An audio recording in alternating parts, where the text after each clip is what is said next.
Michael Foster was a 28-year-old man who lived in Huntsville, Alabama. He owned a dog kennel called Happy Paws, where he took care of dogs while their owners were awake. Michael loved animals and had a special way of making every dog feel loved and safe. His friends and family often said he had a kind heart and a laid-back personality. Michael lived in a small apartment on Pine Street, a cozy place with pictures of dogs on the walls and dog toys scattered around.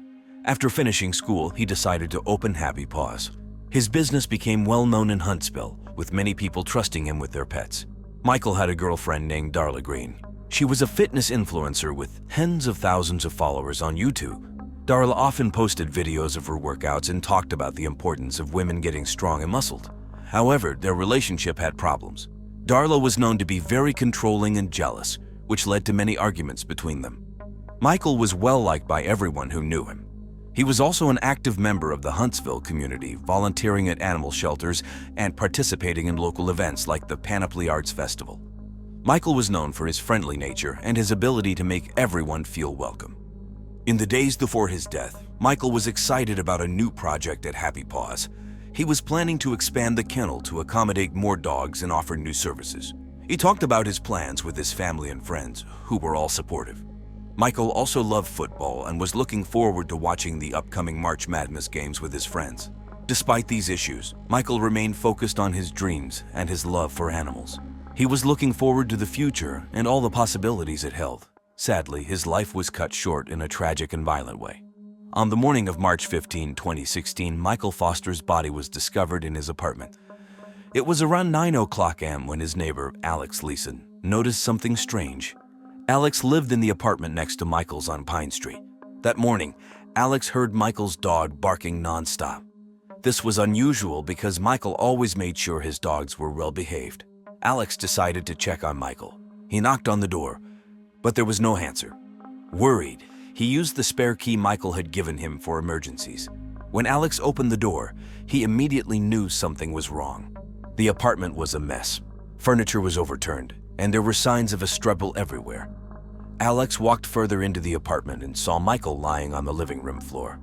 Michael was motionless, and there was a phone charger cord wrapped tightly around his neck. Alex was shocked and terrified. His heart raced as he realized what he was seeing. Trying to stay calm, Alex quickly took out his phone and dialed 911. The 911 operator answered, and Alex, his voice shaking, explained what he had found. He told him about the barking dog, the messy apartment, and finding Michael on the floor. The operator assured Alex that help was on the way and instructed him to stay on the line until the police arrived. Minutes later, the sound of sirens filled the air. Police cars and an ambulance pulled up to the apartment building. They entered the apartment and immediately checked Michael for any signs of life. Sadly, it was clear that Michael was dead. The paramedics arrived and confirmed what the officers already knew. Michael Foster was gone. Officers spoke to Alex, who was still in shock but trying to be helpful. He explained everything he had seen and heard that morning. Police began securing the crime scene, making sure no one else could enter the apartment. News of the discovery spread quickly. Local media, including WAFF 48 News, reported on the tragic event. Neighbors gathered outside, whispering in disbelief about what had happened to Michael, the kind man who loved dogs and always had a smile for everyone. The discovery of Michael Foster's body marked the beginning of a complex investigation that would uncover secrets and lead to a shocking conclusion. The police arrived at Michael Foster's apartment quickly after Alex Leeson's 911 call on the morning of March 15, 2016. Detective Sharon Mitchell and her partner, Detective Emerson Carter, were the lead investigators on the case.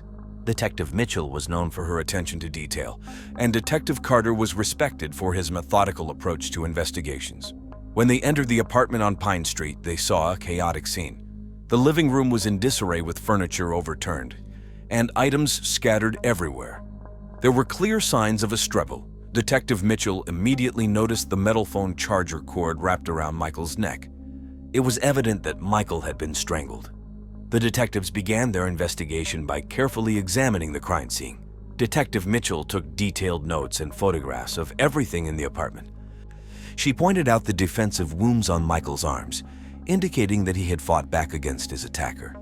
Detective Carter used the fingerprint kit to dust for prints on the furniture and door handles. The crime scene unit arrived with more specialized equipment. They used luminol, a chemical that glows blue when it comes into contact with blood, to look for hidden bloodstains. The living room floor and some pieces of furniture showed traces of blood, suggesting a violent struggle had taken place. Outside, police spoke with neighbors to gather information about any suspicious activity they might have noticed. Several neighbors mentioned hearing loud arguments between Michael and his girlfriend, Darla Green, in the days leading up to his death. This information was noted and would be crucial in the investigation. Back inside the apartment, Detective Carter found a broken picture frame with a photo of Michael and Darla. It was clear that the couple had a tumultuous relationship. The detectives also found Michael's cell phone on the floor. They bagged it as evidence, knowing it could hold important clues. As the investigation continued, Detective Mitchell interviewed Alex Leeson. He described finding Michael's body and the chaos in the apartment. His account matched the evidence the detectives had gathered so far. Alex mentioned that Michael's dog had been barking loudly that morning, which led him to check on his neighbor. The crime scene investigation lasted several hours. By the end of the day, the detectives had gathered a significant amount of evidence. They knew they needed to find out more about Michael's relationships and recent activities to solve the case. The police's thorough and careful work at the crime scene would be the foundation of their investigation into Michael Foster's tragic death. The first suspect in Michael Foster's murder was his girlfriend, Darla Green. Darla was 27 years old and a well-known fitness influencer. She had over 100,000 followers on YouTube, where she posted videos about workouts and healthy living. Darla was muscular and often called herself a muscle girl. She was also rumored to use steroids, which made her personality even more unpredictable. Darla and Michael had been dating for about a year. Their relationship was rocky, with frequent arguments, mostly due to Darla's controlling nature. She was known to be very possessive and jealous, often monitoring Michael's activities and questioning his interactions with others. Friends and neighbors had heard them arguing loudly several times. On March 15, 2016, the police brought Darla in for questioning at the Huntsville Police Department. Detective Sharon Mitchell and Detective Emerson Carter conducted the interview. Darla appeared nervous and defensive from the start. She insisted that she had been at the gym that morning and had no idea what had happened to Michael. The detectives asked Darla about her relationship with Michael. She admitted they had problems but claimed she loved him and would never hurt him. Detective Carter pressed her on the rumors about her using steroids and how it might have affected her behavior. Darla became agitated and denied using any illegal substances, though her aggressive demeanor suggested otherwise. When asked about the night before Michael's death, Darla said they had argued about Michael meeting his ex-girlfriend, Rosa Beth Green, who coincidentally was also Darla's mother. She accused Michael of being unfaithful, which he denied. The detectives noted Darla's intense jealousy as a possible motive for the murder. As the interview continued, Darla's story began to show inconsistencies. She couldn't clearly explain her whereabouts during the crucial hours of the morning. Her alibi about being at the gym was shaky, as the gym's security cameras showed no footage of her arriving or leaving. The detectives knew they needed more evidence to confirm Darla's involvement, but her controlling and jealous nature made her a prime suspect. After several hours of questioning, Darla was released, but the detectives kept a close watch on her. They needed to find more evidence to link her to the crime scene. Darla's erratic behavior and the strained relationship with Michael were key points in the ongoing investigation. The second suspect in Michael Foster's murder was his best friend and coworker, Danielle Harris. Daniel, 30 years old, had been friends with Michael for many years. They worked together at Happy Paws, Michael's dog kennel business. Daniel was known for being loyal and supportive, always there for Michael during tough times. Daniel was brought in for questioning at the Huntsville Police Department on March 16, 2016. Detective Sharon Mitchell and Detective Emerson Carter conducted the interview. Daniel was visibly upset about Michael's death, but he cooperated fully with the police. The detectives began by asking Daniel about his relationship with Michael. Daniel spoke fondly of his friend, describing him as kind and dedicated to his work. He mentioned that they spent a lot of time together, both at work and outside of it. Daniel also admitted that he often tried to mediate the arguments between Michael and Darla Green, Michael's girlfriend. When the detectives asked Daniel if he knew of any reason someone would want to hurt Michael, he hesitated. Then, in a quiet voice, Daniel revealed a shocking secret. He and Michael had been involved in a secret sexual relationship. Daniel explained that they had kept it hidden because they feared Darla's reaction. He was worried that Darla might have found out about their relationship and acted violently out of jealousy. Daniel's revelation added a new layer to the investigation. The detectives asked if he thought Darla was capable of harming Michael. Daniel nodded, describing her as controlling and possessive. He mentioned several instances where Darla had shown extreme jealousy, even over small things. The detectives also questioned Daniel about his whereabouts on the morning of March 15. Daniel said he was at home feeling unwell and decided to take the day off from work. He provided the detectives with the names of neighbors who could confirm his story. Detective Mitchell made a note to follow up on Daniel's alibi. Daniel was calm and cooperative throughout the interrogation, but it was clear he was deeply affected by Michael's death. The detectives thanked him for his honesty and assured him they would do everything they could to find the person responsible for Michael's murder. The new information about Michael and Daniel's relationship opened up more questions and potential motives. The detectives knew they needed to dig deeper into the lives of everyone involved to uncover the truth. The third suspect in Michael Foster's murder was Rosa Beth Green, Darla's mother and Michael's ex-girlfriend. Rosa Beth was 56 years old and a high school science teacher. She had remained on friendly terms with Michael even after he started dating her daughter. Rosa Beth was known for being kind and understanding, traits that made her a beloved teacher at Huntsville High School. On March 17, 2016, the police brought Rosa Beth in for questioning. Detectives Sharon Mitchell and Emerson Carter conducted the interview. Rosa Beth appeared calm but worried. She was cooperative and answered all their questions. The detectives began by asking about her relationship with Michael. Rosa Beth explained that she and Michael had dated a few years ago and that she had, quote, "the best sex of my life during our time together." She also said they had remained friends after they broke up. She mentioned that they occasionally met for coffee to catch up and talk about life. Rosa Beth admitted that Darla did not like their friendship and often got jealous. When asked about the days leading up to Michael's death, Rosa Beth said she had seen Michael a week before he was killed. They had met at a local Burger King to discuss how Michael could level up his sex life with Darla. Rosa Beth noted that Michael seemed stressed and mentioned problems with Darla, but he didn't go into details. Detective Carter asked Rosa Beth about her whereabouts on the morning of March 15. She stated she was at school, teaching her first period biology class. Several colleagues and students could confirm her presence. The detectives made a note to follow up on her alibi. The conversation then turned to Darla. Rosa Beth expressed concern about her daughter's behavior. She described Darla as controlling and often paranoid about Michael's interactions with other people. Rosa Beth admitted that Darla's jealousy had caused tension between them. She also mentioned her daughter's use of steroids, which seemed to make her more aggressive and unstable. The detectives asked Rosa Beth if she believed Darla was capable of harming Michael. Rosa Beth hesitated but then nodded, saying she feared Darla's jealousy and obsession might have driven her to do something drastic. She shared instances where Darla had acted out in anger, reinforcing the detective's suspicions. Throughout the interview, Rosa Beth remained composed and provided valuable insights into Darla's behavior. The detectives thanked her for her cooperation and assured her they were doing everything they could to find out what happened to Michael. As Rosa Beth left the police station, Detective Mitchell and Detective Carter discussed the new information. Rosa Beth's statements about Darla's jealousy and aggressive behavior added more weight to the growing evidence against Darla. The investigation was moving forward, and the detectives were determined to uncover the truth. On March 20, 2016, 5 days after Michael Foster's body was found, the police received a significant piece of new evidence. It was a rainy afternoon around 3:00 p.m. when Detective Sharon Mitchell got a call from a resident of Michael's apartment building. A resident said she had found something unusual in the building's trash bin. Detective Mitchell and Detective Emerson Carter arrived at the apartment complex and met with Linda. She handed them a small black diary she had found while taking out her garbage. The diary was in rough shape, but it was clear it had belonged to Darla Green, Michael's girlfriend. The detectives took the diary back to the police station to examine it carefully. As they flipped through the pages, they discovered detailed entries about Darla's relationship with Michael. The entries revealed Darla's growing paranoia and jealousy. She wrote about her suspicions that Michael was cheating on her, not just with his ex-girlfriend Rosa Beth Green, but also with a man, which they later confirmed to be Daniel Harris. One entry from a week before Michael's death stood out. Darla had written about installing hidden cameras in Michael's apartment to monitor his every move.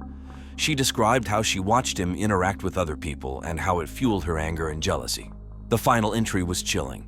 Darla wrote about her plan to confront Michael, expressing fear that he was planning to leave her.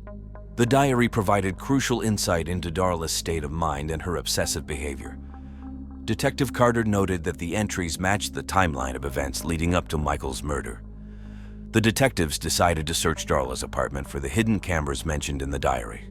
On March 21, the police obtained a search warrant and went to Darla's apartment. They found several small hidden cameras placed around the living room and bedroom. The cameras were connected to a recording device hidden in a closet. The detectives took the device back to the station for analysis. The recordings from the cameras showed Darla spying on Michael. There were videos of him talking on the phone, meeting with friends, and even interacting with Danielle Harris. The recordings provided concrete evidence of Darla's invasive and controlling behavior. They also showed her entering and leaving Michael's apartment at odd hours, including the morning of March 15. With this new evidence, the detectives felt they were closer to solving the case. Darla's actions and the contents of the diary painted a clear picture of her mental state and possible motive for murder. The investigation was far from over, but the pieces of the puzzle were starting to come together. On March 25, 2016, the police finally identified Michael Foster's murderer. Darla Green, Michael's girlfriend, was arrested for his murder. Darla was 27 years old and a fitness influencer with over 100,000 followers on YouTube. Her obsession with controlling Michael and her use of steroids had made her mentally unstable. The detectives pieced together the events leading up to Michael's death from the diary found in Darla's apartment and the hidden camera recordings. The diary detailed Darla's escalating paranoia and jealousy. She suspected Michael of cheating on her with both his ex-girlfriend Rosa Beth Green, who was also Darla's mother, and his best friend Danielle Harris. On the night of March 14, Darla confronted Michael in his apartment. Her anger and jealousy led to a heated argument. The hidden cameras recorded parts of this confrontation. In a fit of rage, Darla grabbed the phone charger cord and strangled Michael.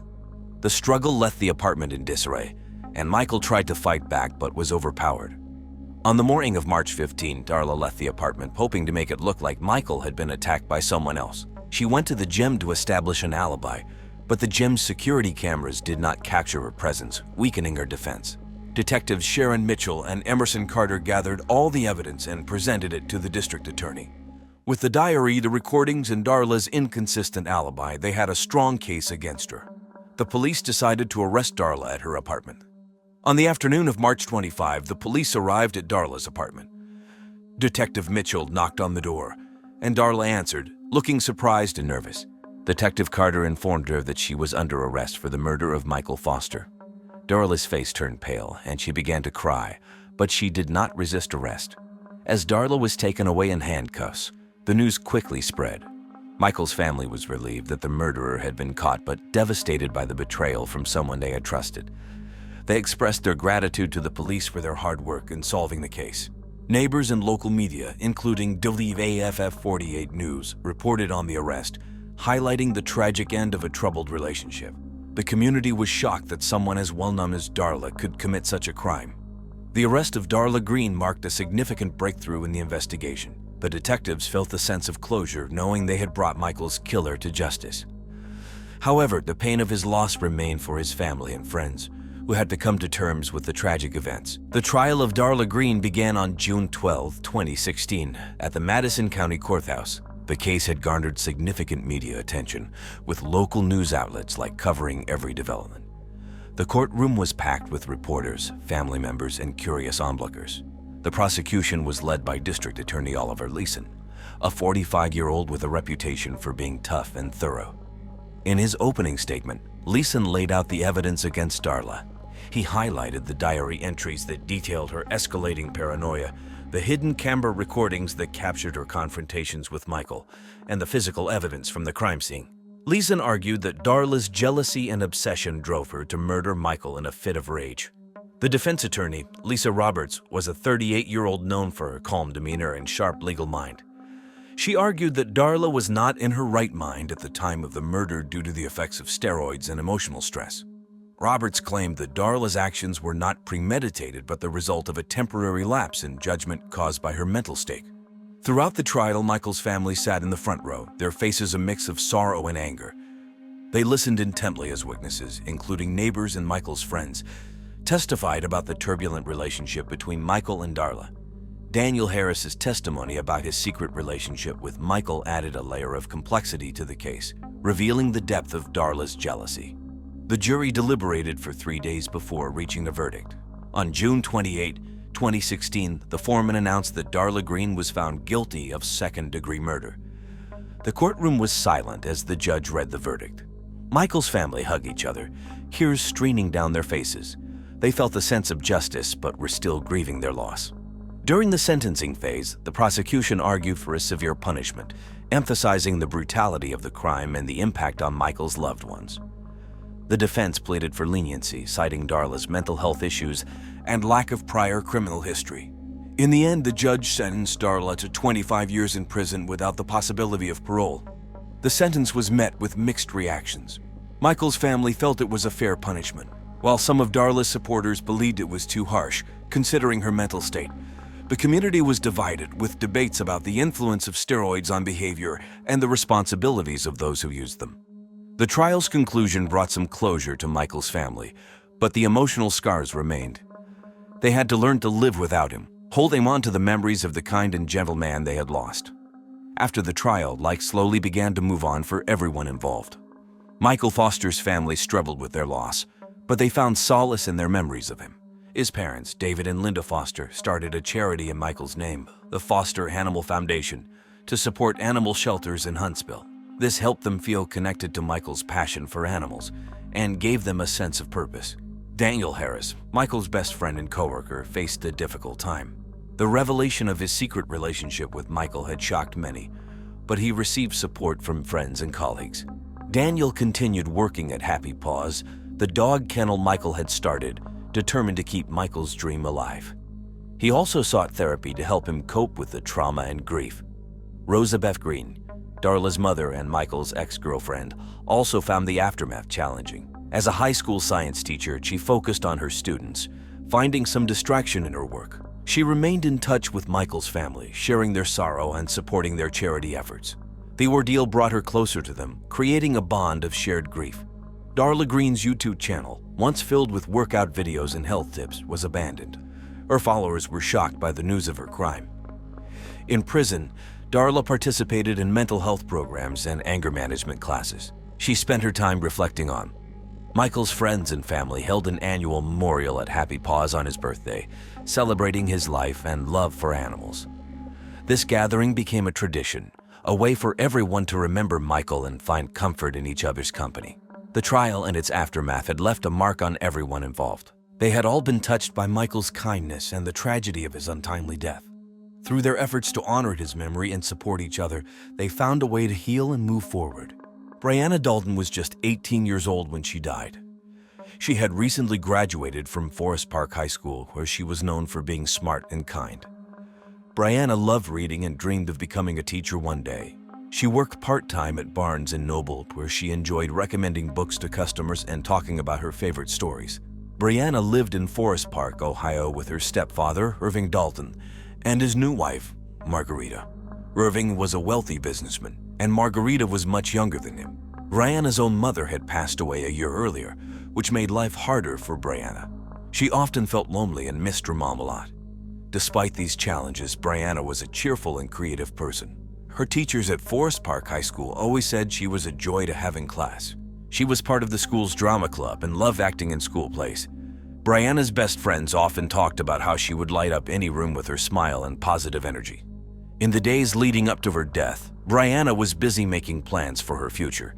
She had just attended her graduation ceremony and was excited about starting college in the fall. She had been accepted to Ohio State University and planned to study education. Brianna was looking forward to becoming a teacher and inspiring kids to love reading as much as she did. Brianna's relationship with her stepfather, Irving, was complicated. She seemed very close to him on the surface, but recently confided in her friends about how uncomfortable she felt around him. Irving was known for being charming in public but very controlling at home. Brianna sometimes told friends how she tried to avoid being alone with him as much as possible. Brianna had a bright future ahead of her and many dreams she wanted to fulfill. Her sudden death shocked everyone who knew her, leaving a hole in the hearts of her family, friends, and the community. On the morning of May 14, 2015, at around 7:30 a.m., Margarita Dalton made a shocking discovery. She walked into her stepdaughter Brianna's bedroom and found her lying on the floor, unresponsive. Margarita, who had only been married to Brianna's stepfather, Irving, for a few months, screamed in horror. The room was a mess with clothes and books scattered everywhere, making it look like a burglary had taken place. Margarita quickly called 911, her hands shaking as she dialed. She told the operator that her stepdaughter was not breathing and that it looked like someone had broken into the house. The 911 operator tried to calm her down and instructed her to check for a pulse, but Margarita was too scared to do anything more than wait for the police and paramedics to arrive. When the emergency services arrived, they found Margarita sitting on the floor outside Brianna's room, crying and holding her head in her hands. The paramedics rushed in and quickly confirmed that Brianna was dead. They noted that she had been strangled with a bra, which was found near her body. There were also signs of a struggle, with furniture overturned and items thrown around the room. Officer Jake Martinez was the first police officer on the scene. He immediately secured the area and started taking statements from Margarita. She was in shock, her voice trembling as she described how she had found Brianna. Margarita said she had been making breakfast when she realized Brianna had not come down yet. When she went to check on her, she found the terrible scene. As the news of Brianna's death spread, the local community was in shock. Friends and neighbors gathered outside the Dalton house, whispering in disbelief. The local news stations, like ellerby Channel 5, quickly picked up the story, and soon, everyone in Forest Park knew about the tragic death of Brianna Dalton. The police arrived quickly at the Dalton house on the morning of May 14, 2015. Led by Detectives Ned in Luster and James Reed, the team wasted no time in securing the area and beginning their investigation. Both detectives were well known in Forest Park for their dedication and thoroughness. Detective Luster, calm and analytical, led the team with precision. Detective Reed, although emotional at the sight of Brianna's body, focused on gathering evidence. Brianna's bedroom was a chaotic scene. Clothes, books, and other items were scattered everywhere, indicating a struggle. The bed was unmade, and the furniture was overturned. Brianna lay on the floor, and it was clear she had been strangled with a bra, which was found near her body. The detectives noted the signs of a staged burglary, meant to cover up the true nature of the crime. The detectives began their work by photographing the entire room and documenting the evidence. They collected fingerprints from the furniture, door handles, and windows. They also took samples of fibers found on Brianna's body and clothing. Forensic experts were called in to assist, using advanced tools like luminol to detect any blood traces that were not visible to the naked eye. Detective Luster interviewed Margarita Dalton, who had found Brianna's body. Margarita was still in shock, her voice shaky as she recounted the events of the morning. She explained that she had gone to check on Brianna when she didn't come down for breakfast. Margarita said she and Irving had gone to bed around 11 p.m. and hadn't heard anything unusual. The detectives also spoke with Irving Dalton. He was calm but defensive, insisting he had been at a business meeting the night before and knew nothing about the crime. He claimed he had come home late and went straight to bed. Irving's demeanor raised suspicions, but the detectives knew they needed more evidence to confirm their theories. Outside, the community was reeling from the news. Neighbors gathered, watching as the police went in and out of the house. The local media, including WLWT Channel 5, reported on the crime, adding pressure on the police to solve the case quickly. As the day went on, the detectives continued to gather evidence. They took Brianna's phone and computer for analysis, hoping to find clues about her activities and interactions in the days leading up to her death. They also planned to review security footage from nearby homes and businesses to see if anyone had been near the Dalton house the previous night.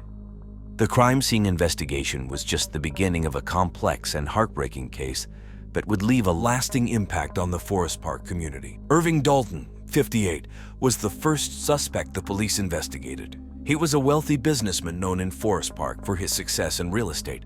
Irving was a tall, imposing figure who often wore expensive suits and drove luxury cars. Despite his public charm, many people described him as controlling and manipulative at home. Irving had married Brianna's mother when Brianna was just a child. After her mother's death, Irving became her legal guardian.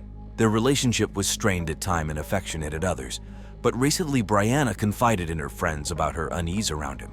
There were even whispers about a romantic relationship between Irving and Brianna, which made him a key suspect in the investigation. Detective Luster and Detective Reed brought Irving in for questioning at the Forest Park Police Department. During the interrogation, Irving maintained a calm and collected demeanor. He told the detectives that he had been at a business meeting the night of Brianna's death and came home late. Irving said he went straight to bed and didn't hear or see anything unusual. The detectives pressed Irving on his relationship with Brianna. He admitted they didn't get along well but denied any wrongdoing. Irving claimed he was strict with Brianna because he wanted the best for her. Despite his composed appearance, the detectives sensed that Irving was hiding something. To understand Irving better, the police interviewed his colleagues and acquaintances. Many described him as a man who liked to be in control. His business partners mentioned that Irving could be very persuasive and often got his way in deals. However, no one had any concrete evidence linking him to Brianna's death. Irving's possible motive for harming Brianna came from the rumors about their romantic relationship. If these rumors were true, Irving might have felt threatened by the possibility of Brianna revealing his actions. This could have led him to take drastic measures to silence her. Despite his calm responses during interrogation, Irving's behavior raised suspicions. He was very careful with his answers, and the detectives noticed he avoided making direct eye contact. They also found it odd that Irving didn't show much emotion about Brianna's death, which struck them as unusual for a stepfather. The detectives decided to dig deeper into Irving's alibi. They checked with his business associates to confirm his whereabouts on the night of the murder. While his colleagues confirmed he was at the meeting, there was still a window of time unaccounted for, which kept the detectives suspicious of Irving. Irving's controlled demeanor, the strained relationship with Brianna, and the rumors about his behavior all pointed to him as a significant suspect. The police knew they needed more evidence to build a stronger case against him, so they continued their investigation. Margarita Dalton, 23, was the next suspect the police investigated. She had married Irving Dalton shortly after Brianna's mother passed away. Margarita had worked as a waitress at Hooters before marrying Irving, and many people saw her as a gold digger. However, those close to her knew she genuinely cared for Irving, despite the power imbalance in their relationship. Margarita was a young and naive woman who often seemed out of place in Irving's wealthy world. She was insecure and anxious, aware of the whispers about her motivations. Despite her attempts to build a relationship with Brianna, the teenager kept her distance, making Margarita's life in the Dalton household lonely and challenging. Detectives Luster and Reed brought Margarita in for questioning. During the interrogation, Margarita was visibly distressed, her eyes red from crying. She told the detectives she had found Brianna's body that morning and had immediately called 911. Margarita explained that she had been making breakfast when she realized Brianna hadn't come downstairs, prompting her to check on the teenager. Margarita described her relationship with Brianna as difficult. She admitted that Brianna never warmed up to her and often ignored her attempts to bond. Margarita said she had tried to be a good stepmother but felt like she was always failing. Despite this, she insisted she had nothing to do with Brianna's death. The detectives asked Margarita about the night of the murder. Margarita said she and Irving had gone to bed around 11 p.m. She claimed they didn't hear anything unusual during the night. Margarita's alibi seemed straightforward, but the detectives needed to verify it. To understand Margarita better, the police spoke with her friends and former coworkers. They described her as sweet but easily influenced. Margarita's friends mentioned that she often felt overwhelmed by her new life with Irving and struggled to fit in. However, no one believed she was capable of harming Brianna. The detectives considered Margarita's possible motive. Given her young age and fragile state, they wondered if Margarita might have felt threatened by Brianna or if she had acted out of jealousy. However, Margarita's genuine distress during questioning made the detectives doubt this theory. Despite her emotional responses, the police had to explore every possibility. They checked Margarita's phone records and looked for any signs of conflict between her and Brianna. They also reviewed security footage from the Dalton house and nearby areas to see if Margarita's account of the night matched up. Margarita's clear distress and consistent story made the detectives question her involvement in Brianna's death. However, they knew they had to continue their investigation thoroughly, ensuring no stone was left unturned in their search for the truth. Vance Stultz, 26, was Brianna's boyfriend and the third suspect the police investigated. Vance had a troubled past, including a history of drug addiction. He worked on and off as a mechanic, but often struggled to keep a job due to his erratic behavior. Despite his issues, Brianna had seen something in Vance and tried to help him turn his life around. Vance lived in a small RV on the outskirts of Forest Park. He was known to be passionate but also volatile, and his relationship with Brianna had its ups and downs. Friends described their relationship as intense, with both deep affection and frequent arguments. Detectives Luster and Reed brought Vance in for questioning. During the interrogation, Vance appeared nervous and agitated. He fidgeted in his chair and avoided making eye contact. When asked about the night of Brianna's murder, Vance said he had been at home watching old replays of Days of Our Lives and had fallen asleep early. He claimed he had not seen Brianna for a few days before her death. The detectives pressed Vance about his relationship with Brianna. Vance admitted they had argued recently about his drug use, but he insisted he would never hurt her. He became emotional, repeatedly saying he loved Brianna and wanted to get clean for her. Despite his passionate responses, the detectives noticed inconsistencies in his story. To gather more information, the police spoke with Vance's neighbors. They mentioned hearing loud noises and shouting coming from his apartment on the night of the murder. One neighbor said she saw Vance leave his apartment around midnight and didn't see him return until the early hours of the morning. The detectives also reviewed Vance's phone records. They found several missed calls and text messages from Brianna on the night of her murder. The messages showed that Brianna was worried about Vance and wanted to check on him. This contradicted Vance's statement that he had not seen or heard from Brianna for days. The possible motive for Vance was his unstable relationship with Brianna and his struggle with addiction. The detectives considered that Vance might have acted out of jealousy or anger during an argument. However, without concrete evidence linking him directly to the crime, they couldn't arrest him yet. The detectives decided to search Vance's apartment. They found some suspicious items, including a torn piece of fabric that matched the material of Brianna's shirt. They also discovered drug paraphernalia, indicating Vance had been using drugs recently. Although Vance's behavior and the evidence found raised suspicions, the detectives knew they needed more to make a solid case. They continued to investigate, hoping to uncover the truth about Brianna's tragic death and bring her killer to justice. On May 16, 2015, 2 days after Brianna's death, new evidence came to light. It was a rainy Saturday morning, and Detective Luster received a call from a local resident named Greg who lived a few houses down from the Daltons, said he had found something suspicious in his backyard. Detective Luster and Detective Reed quickly drove to his house. He was waiting for them on his porch, holding an old worn-out shoe. He explained that he had found the shoe near his garbage bins that morning. The shoe looked out of place, and Greg thought it might be connected to the recent crime. The detectives took the shoe back to the station for further examination. They also asked Greg if he had seen anyone near his house on the night of the murder. Greg said he had been away on a business trip and had only returned that morning. He hadn't noticed anything unusual before he left. At the station, forensic experts examined the shoe. They found traces of mud and grass, which suggested it had been worn recently. More importantly, they discovered a small blood stain on the inside of the shoe. The shoe was a men's size 11, which matched the size of shoes Irving Dalton wore. The detectives also checked the shoe against the list of items taken from Brianna's room. They found that it didn't belong to anyone in the Dalton household, raising more questions about its origin. Excited by this breakthrough, the detectives decided to search the area around Greg's house more thoroughly. They hoped to find more clues that could lead them to the killer. As they combed through the neighborhood, they discovered a hidden path that led from Greg's backyard to the Daltons' house. The path was overgrown with weeds and hardly noticeable, but it could have been used by someone trying to avoid being seen. The detectives also reviewed the security footage from nearby houses again, focusing on the area around Greg's house. They noticed a shadowy figure moving along the path late at night, just hours before Brianna's body was found. The footage was grainy, but it was clear enough to show that someone had used the path recently. This new evidence gave the detectives a fresh lead. They decided to re-interview Irving Dalton, pressing him about the shoe and the hidden path. Irving continued to deny any involvement, but the detectives felt they were getting closer to uncovering the truth. With the discovery of the shoe and the hidden path, the investigation took a significant turn. The detectives were now more determined than ever to find Brianna's killer and bring justice to her grieving family and friends. On May 20, 2015, the breakthrough in Brianna Dalton's case came from an unexpected source.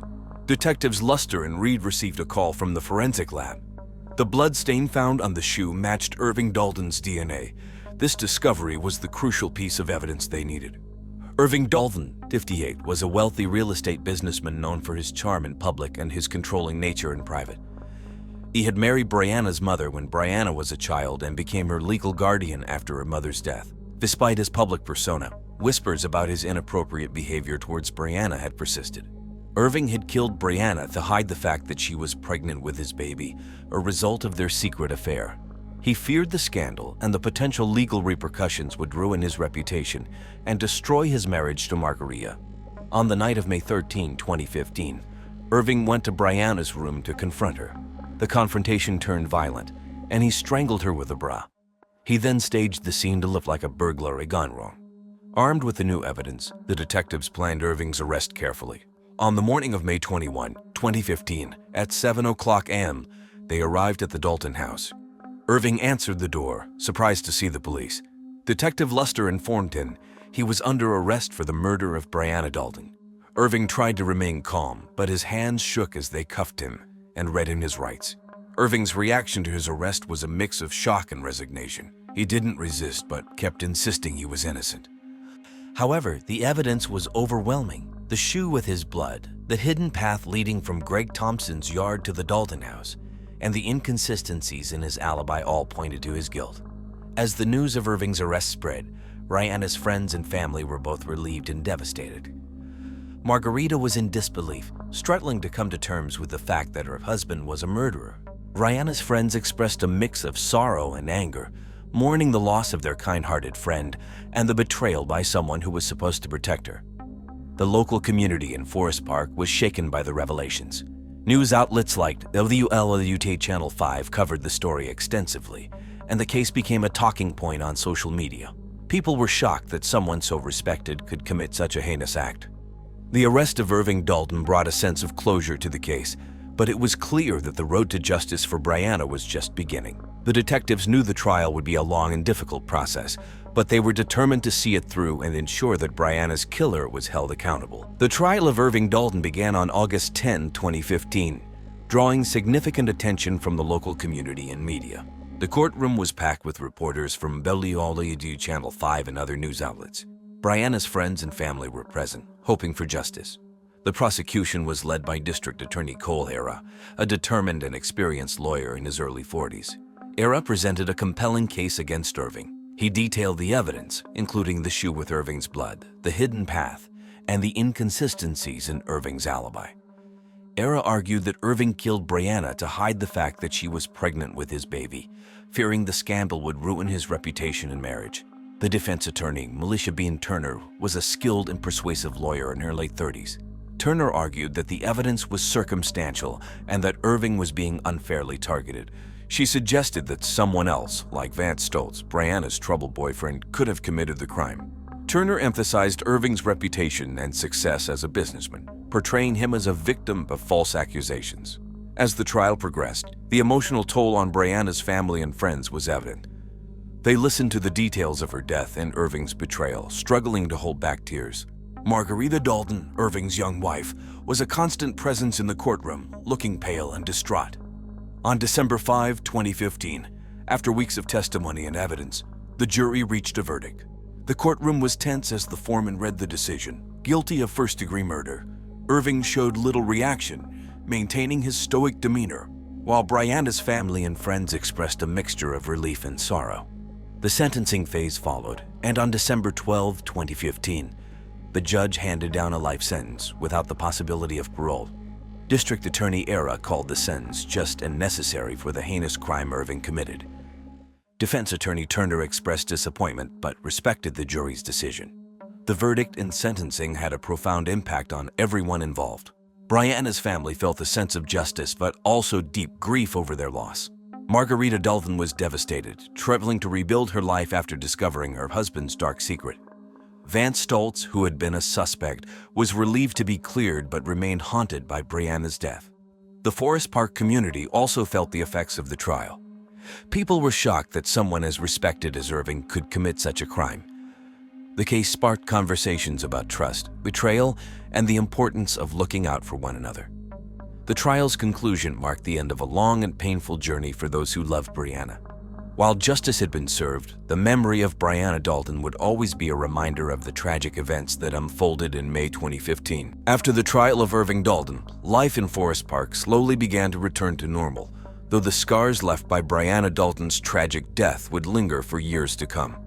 For Brianna's family, the verdict brought a sense of closure, yet their grief remained palpable. Brianna's mother, who had passed away years before, was remembered fondly by neighbors who attended a memorial service at the local church. The family held a small gathering afterward, where they shared stories and memories of Brianna. Margarita Dalton, who had stood by Irving throughout the trial, struggled to come to terms with the reality of her husband's actions. She sought solace in her friends and church community, finding strength in their support. Over time, Margarita began to rebuild her life, though she remained haunted by the betrayal she had endured. Vance Stultz, Brianna's boyfriend and briefly a suspect in the case, faced his own challenges. He entered rehab shortly after the trial, determined to overcome his addiction and honor Brianna's memory. With the support of his family and friends, Vance made progress, taking steps toward a healthier, more stable life. In May 2016, a year after Brianna's death, the community gathered at Forest Park High School for a memorial service. Friends, neighbors, and classmates shared memories of Brianna, lighting candles in her honor. The ceremony provided comfort to those who had known Brianna and served as a reminder of the importance of cherishing loved ones. As time passed, Brianna Dalton's story faded from the headlines, replaced by new events and challenges facing the world in 2015. Yet for those who had known her, Brianna's kindness, creativity, and dreams of becoming a teacher remain vivid memories, a legacy that would endure. Sam Mitchell was a 54-year-old man living in Santa Clarita, California. He owned a pest control company called Mitchell Pest Solutions, which was well known in the community. Sam was known for his bright personality and his love for 19th century Western art. He often visited local art galleries and attended art shows, where he was a familiar face. Sam lived in a nice suburban house with his wife, Danielle Peters Mitchell. They had been married for 22 years. Danielle was 46 years old and worked as an accountant. Their marriage had its ups and downs, mainly because Sam was very private about his personal life, even with his wife. Despite the issues and rumors of Sam cheating, Danielle was always loyal to Sam. Sam was known for being kind and generous. He often donated to local charities and supported community events. People in the neighborhood liked him a lot. He had a large circle of friends who admired him for his cheerful and friendly nature. Sam had a dream of expanding his business and opening new branches in other cities. He also wanted to buy a new piece of art for his collection. Just a few days before his death, he was excited about a business deal and was planning to attend an auction of Western art in Fort Worth, Texas. On October 10, 2021, Sam spent the day meeting with clients and planning his next business moves. That evening, he had dinner with his wife and their two college-age kids at a popular restaurant in Santa Clarita called the Old Spaghetti Factory. They talked about their future and their plans for the holidays. Sam seemed happy and was looking forward to the upcoming weeks. Sam Mitchell was a successful businessman, a loving husband and father, and a beloved member of his community. He had big dreams and a bright future ahead of him, which made his tragic death even more heartbreaking. On the morning of October 15, 2021, at around 8:00 a.m., Sam Mitchell's body was discovered by his longtime friend and business associate, Mark Stevenson. Mark had known Sam for over 10 years and often stopped by his house to discuss business matters. That morning, Mark was supposed to meet Sam to talk about a new pest control contract with a big client. Mark arrived at Sam's suburban house in Santa Clarita, which was located on Oakwood Avenue, a quiet street. When Sam did not answer the door, Mark found it strange. He knew Sam was always punctual and never missed a meeting. After knocking several times without any response, Mark decided to use the spare key Sam had given him for emergencies. As Mark entered the house, he immediately felt something was wrong. The house was unusually quiet. Mark called out Sam's name but got no reply. He walked into the living room, where he found a scene that would haunt him forever. Sam was lying on the floor in a pool of blood. There were clear signs of a violent struggle, with furniture overturned and blood splattered on the walls. Sam had multiple stab wounds, and it was clear he had fought hard before he died. Mark was in shock. His hands trembled as he pulled out his phone to call 911. The emergency operator answered, and Mark, struggling to keep his voice steady, explained what he had found. The operator instructed him to stay on the line and wait for the police and paramedics to arrive. Mark felt a mix of fear, sadness, and disbelief. He couldn't understand how something so horrible could happen to his friend. While waiting for the authorities, Mark tried to compose himself. He checked to see if there were any signs of life in Sam, but it was clear that he was gone. Mark sat on the couch, looking around the room and trying to make sense of the chaos. He noticed Sam's favorite painting on the wall, a piece of 19th century Western art now stained with blood. The police and paramedics arrived within minutes. Mark met them at the door and led them to the living room. The paramedics confirmed that Sam was dead, and the police began securing the crime scene. Mark gave his statement to police. His detailed account would later be crucial in the investigation that followed. The police arrived at Sam Mitchell's house quickly after Mark Stevenson called 911 on the morning of October 15, 2021. Detective Tara Howard, known for her keen eye for detail, led the investigation. She was accompanied by her partner, Detective Mike Ramirez, who was also experienced in handling serious crimes. As they entered the suburban house on Oakwood Avenue, they were met with a gruesome scene. The living room was in disarray, with furniture overturned and blood splattered on the walls and floor. Sam's body lay in the middle of the room, surrounded by evidence of a violent struggle. The detectives knew they had a challenging case ahead. Detective Howard and Ramirez began by examining the crime scene.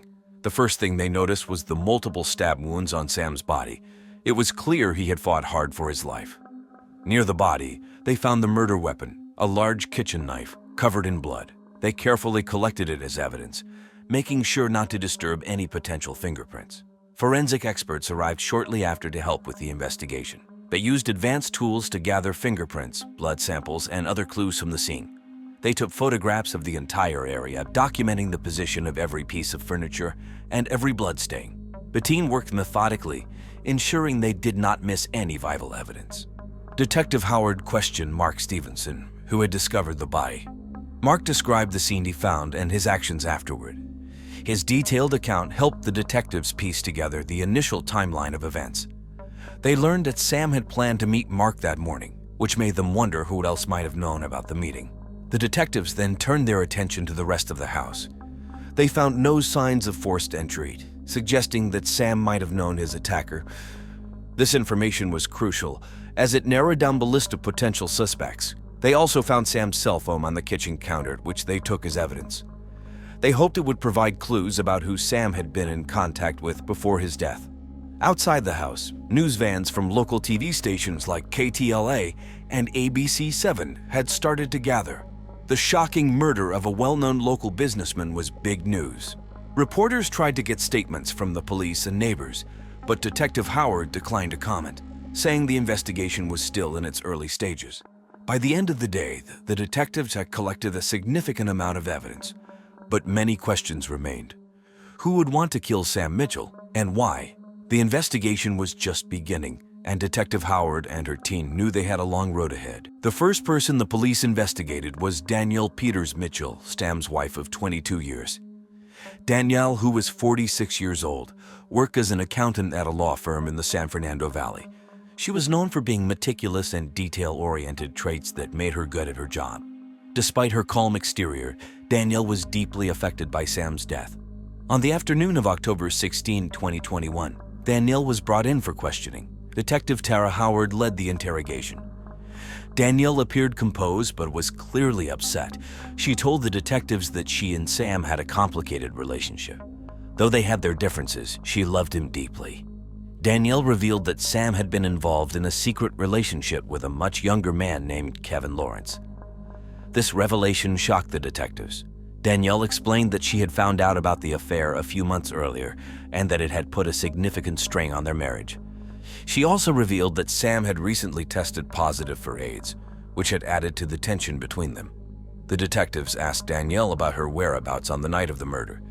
She claimed she was at home, watching TV, and working on some paperwork.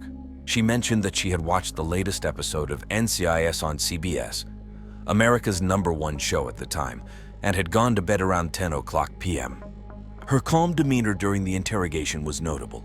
She seemed cooperative and willing to help the investigation in any way she could. The police also asked Danielle about any financial issues she and Sam might have had.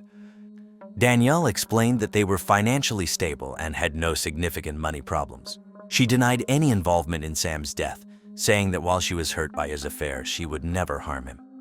Despite her cooperation, the detectives couldn't ignore the motive of jealousy and betrayal. Danielle's revelation about Sam's affair and his illness added layers to the investigation. They decided to check her alibi and look for any other evidence that might link her to the crime. The detectives also collected Danielle's phone records and financial statements to see if they could find any discrepancies or suspicious activity. They wanted to be thorough, ensuring no detail was overlooked. The investigation into Danielle was intense, but the police knew they had to explore all possible angles to find the truth. Danielle's calm yet emotional demeanor left the detectives with mixed feelings. Was she a grieving widow or a jealous spouse capable of murder? The investigation continued as the detectives searched for answers. Next, the police turned their attention to Kevin Lawrence, the man named by Danielle as Sam's lover. Kevin was a 21-year-old struggling artist living in West Hollywood. He had moved to California from a small town in Iowa, hoping to make a name for himself in the art world. To support himself, he worked as a jailer. This was how he met Sam Mitchell. On October 17, 2021, Kevin was brought in for questioning at the Santa Clarita Police Station. Detective Mike Ramirez led the interrogation, wanting to understand Kevin's relationship with Sam. Kevin was visibly nervous but cooperative. He admitted to having an affair with Sam and said they had been seeing each other for about a year. Kevin described Sam as kind and supportive. Sam had helped him financially on several occasions, came for his art supplies and rent. Despite their significant age difference, Kevin felt a strong connection to Sam.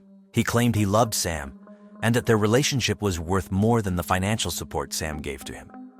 However, he was also aware of the strain their relationship put on Sam's marriage to Danielle. The detectives asked Kevin about his whereabouts on the night of the murder. Kevin stated that he was at his apartment, working on a new painting. He said he had ordered takeout from a local Chinese restaurant, Panda Express, and had spent the evening alone. The detectives noted his calm demeanor but were aware that Kevin had a lot to lose if the truth came out about his relationship with Sam.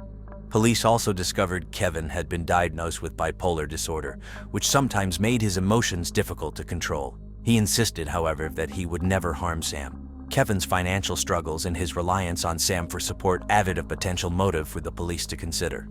To verify his alibi, the detectives collected Kevin's phone records and spoke to his neighbors. They wanted to see if anyone could confirm that Kevin had been at home that night. They also looked into Kevin's financial records to check if there had been any unusual transactions. Despite Kevin's cooperation, the police couldn't ignore the possibility that he might have had a role in Sam's death. His relationship with Sam and his financial dependency on him made him a person of interest. The detectives continued to investigate, looking for any evidence that could either confirm or disprove Kevin's involvement. Kevin's turbulent emotional state made him a complex figure in the investigation. The detectives knew they needed to dig deeper to understand his role in Sam's life, and possibly in his death. The third suspect in the investigation was Richard "Rick" Gallagher, a 45-year-old real estate developer. Rick was wealthy and ambitious, known for his ruthless business tactics. He had worked with Sam's pest control company on several projects, and their professional relationship had always been tense. However, there were rumors of a sexual connection between them as well. On October 18, 2021, the police brought Rick in for questioning. Detective Tara Howard took the lead. Rick was confident and composed, but there was a hint of nervousness in his eyes. He admitted that he and Sam had a complex relationship, both professionally and personally. Rick revealed that he and Sam had been lovers, something he had kept secret for fear of damaging his reputation. This was a shocking revelation for the detectives, adding another layer of intrigue to the case. Rick also disclosed that he had recently tested positive for AIDS, which he believed he had contracted from Sam. This news had devastated him, and he was struggling to come to terms with it. The detectives asked Rick about his whereabouts on the night of Sam's murder. Rick claimed he was at a business dinner at The Palm, a high-end steakhouse in the Brentwood area of Los Angeles. He provided the names of several colleagues who could confirm his alibi. The detectives made a note to follow up with these individuals. Rick's motive for the murder was clear. He was angry and felt betrayed by Sam. The detectives needed to determine if his anger had driven him to commit the crime. They checked Rick's financial records and phone logs, looking for any evidence of foul play. They also examined his interactions with Sam in the weeks leading up to the murder. Rick's behavior during the interrogation was mostly calm, but he became defensive when asked about his feelings toward Sam. He insisted that while he was hurt and angry, he would never resort to violence. He expressed his frustration over the situation and his desire to move on. The detectives left the interrogation room with more questions than answers. Rick's relationship with Sam and his recent diagnosis made him a prime suspect, but they needed solid evidence to link him to the crime. They decided to dig deeper into his background and his recent activities. Rick's ambitious nature and his feelings of betrayal made him a compelling figure in the investigation. The detectives knew they had to explore every angle to uncover the truth about Sam's murder. On October 20, 2021, a crucial piece of evidence emerged. It was a rainy Wednesday morning when the police received a call from a neighbor who lived a few houses down from Sam. The neighbor mentioned finding something suspicious in her backyard, a bloody shirt.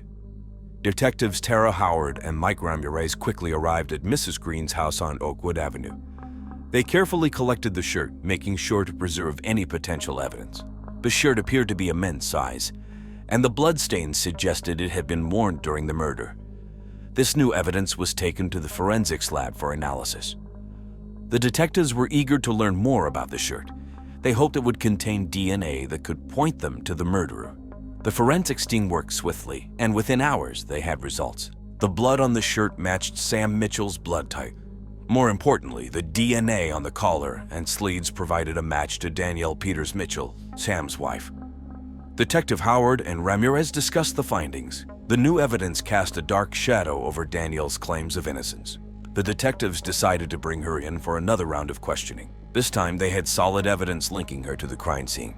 On October 21, 2021, Danielle was brought back to the police station. She appeared anxious as she sat down in the interrogation room. Detective Howard presented the bloody shirt and the DNA evidence. Danielle's composure began to crack. She claimed she didn't know how her DNA ended up on the shirt and insisted she was being framed. The detectives pressed her for more details, asking about her actions on the night of the murder. Danielle's story started to change. She admitted that she and Sam had argued that night about his affair with Kevin Lawrence. She claimed that Sam became violent and she acted in self-defense. However, the detectives found holes in her story. The evidence suggested a premeditated attack rather than an act of self-defense. With the new evidence in hand, the detectives were more convinced of Danielle's involvement. They re-examined the financial records and discovered that Danielle had recently taken out a large life insurance policy on Sam. This provided a strong motive for the murder. The discovery of the bloody shirt and the subsequent DNA analysis were pivotal in the investigation. The detectives were now closer to uncovering the truth. Danielle's increasingly inconsistent statements and the mounting evidence pointed to her as the prime suspect in Sam's murder. The police continued to dig deeper into the evidence against Danielle Peters Mitchell. On October 25, 2021, they made a breakthrough. Financial records revealed that Danielle had recently taken out a $500,000 life insurance policy on Sam. Even more shocking was a $300,000 transfer from Sam's account to Richard Rick Gallagher shortly after Sam's death. Detective Tara Howard and her team questioned Rick again. This time, they presented the financial records. Under pressure, Rick admitted that Danielle had paid him to lie about being Sam's lover and having AIDS. Rick confessed that none of it was true and that he had agreed to the scheme for the money. This revelation changed the entire course of the investigation. On October 26, 2021, the detectives confronted Danielle with this new information. Danielle initially denied everything, but eventually broke down under intense questioning. She admitted to lying about Sam having AIDS to damage his reputation and make herself look like a victim. She also confessed to paying Rick to support her false story. Danielle explained that she felt betrayed and humiliated by Sam's affair with Kevin Lawrence. Her anger and jealousy reached a boiling point, leading her to confront Sam on the night of his murder. During the confrontation, Danielle stabbed Sam multiple times in a fit of rage. She had hoped that framing him as a diseased, unfaithful husband would help her escape suspicion and garner sympathy. Detective Howard and her team now had a clear motive and solid evidence linking Danielle to the murder. On October 27, 2021, they arrested Danielle at her home. She was charged with first-degree murder and conspiracy to obstruct justice. As the police handcuffed her, Danielle showed little emotion, as if she had accepted her fate. The news of Danielle's arrest shocked the Santa Clarita community. Sam's family and friends were devastated by the betrayal and the gruesome details of his death. They struggled to understand how someone who had been so close to Sam could commit such a heinous act. Sam's children, in particular, were heartbroken. They had lost their father and now faced the reality that their mother was his murderer. The community rallied around them, offering support and condolences during this difficult time. The police publicly commended the detectives for their thorough investigation. The discovery of Danielle's lies and the financial trail had been crucial in solving the case. The arrest brought a sense of justice for Sam's loved ones, though the emotional scars would take much longer to heal. The trial of Danielle Peters Mitchell began on December 5, 2021, at the Santa Clarita Superior Court. The prosecution, led by District Attorney James Thompson, 50, known for his tenacity and sharp legal mind, presented a compelling case. Thompson argued that Danielle's actions were premeditated and driven by jealousy and greed. He emphasized the life insurance policy and the payment to Rick Gallagher as evidence of her intent to frame Sam and escape justice. On the defense side, attorney Karen Lee, 48, a seasoned lawyer known for her calm and strategic approach, represented Danielle. Lee argued that Danielle had acted in self-defense during the heated argument with Sam. She tried to paint a picture of a desperate woman pushed to the edge by her husband's infidelity and lies. The trial was emotionally charged, with Sam's family and friends filling the courtroom each day. They listened intently as witnesses, including Rick Gallagher and Kevin Lawrence, testified. Rick admitted to accepting money to lie about his relationship with Sam, while Kevin described the nature of his affair with Sam. The prosecution presented the bloody shirt with Danielle's DNA and the financial records as key evidence. Forensic experts testified about the violent nature of the attack, contradicting Danielle's claim of self-defense. The jury was shown photos of the crime scene, which highlighted the brutality of the murder. During the trial, Danielle maintained a stoic demeanor, but there were moments when she appeared visibly shaken, especially during Kevin's testimony. The emotional impact on Sam's children was evident. They watched their mother's trial with a mix of grief and anger, struggling to reconcile the woman they knew with the brutal act she committed. On December 20, 2021, after 2 weeks of testimony and deliberations, the jury found Danielle Peters Mitchell guilty of first-degree murder and conspiracy to obstruct justice. The verdict was met with a mix of relief and sorrow by Sam's family and friends. They had found some justice for Sam, but the pain of losing him and the betrayal by Danielle remained. The judge sentenced Danielle to life in prison without the possibility of parole. She remarked on the calculated nature of the crime and the lengths Danielle went to cover her tracks. The sentencing brought a sense of closure, but the emotional wounds were still raw. Sam's family expressed gratitude for the support they received from the community and the relentless efforts of the police and prosecution. While justice was served, the scars of this tragic event would remain with them forever. After Danielle Peters Mitchell's sentencing, life slowly began to return to normal for those involved in Sam Mitchell's tragic murder case. For Sam's children, Emma and Jack, both in their early 20s, the road ahead was filled with challenges. They sought solace in their close-knit community of Santa Clarita, finding support from friends and neighbors who had rallied around them during the trial. Kevin Lawrence, the young artist whose relationship with Sam had been at the center of the investigation, tried to focus on his career. He continued to paint and exhibit his artwork in galleries across West Hollywood. The media attention had brought both opportunities and challenges, but Kevin remained determined to build a name for himself in the art world. Rick Gallagher, the real estate developer who had briefly become entangled in the case, retreated from public view. His reputation had taken a hit after admitting to accepting money from Danielle to lie about his relationship with Sam. Despite this setback, Rick continued to manage his business affairs quietly, keeping a low profile in Santa Clarita. As time passed, life in Santa Clarita gradually returned to normal. The leaves turned golden in the fall of 2021, and the community celebrated Halloween with pumpkin patches and haunted houses.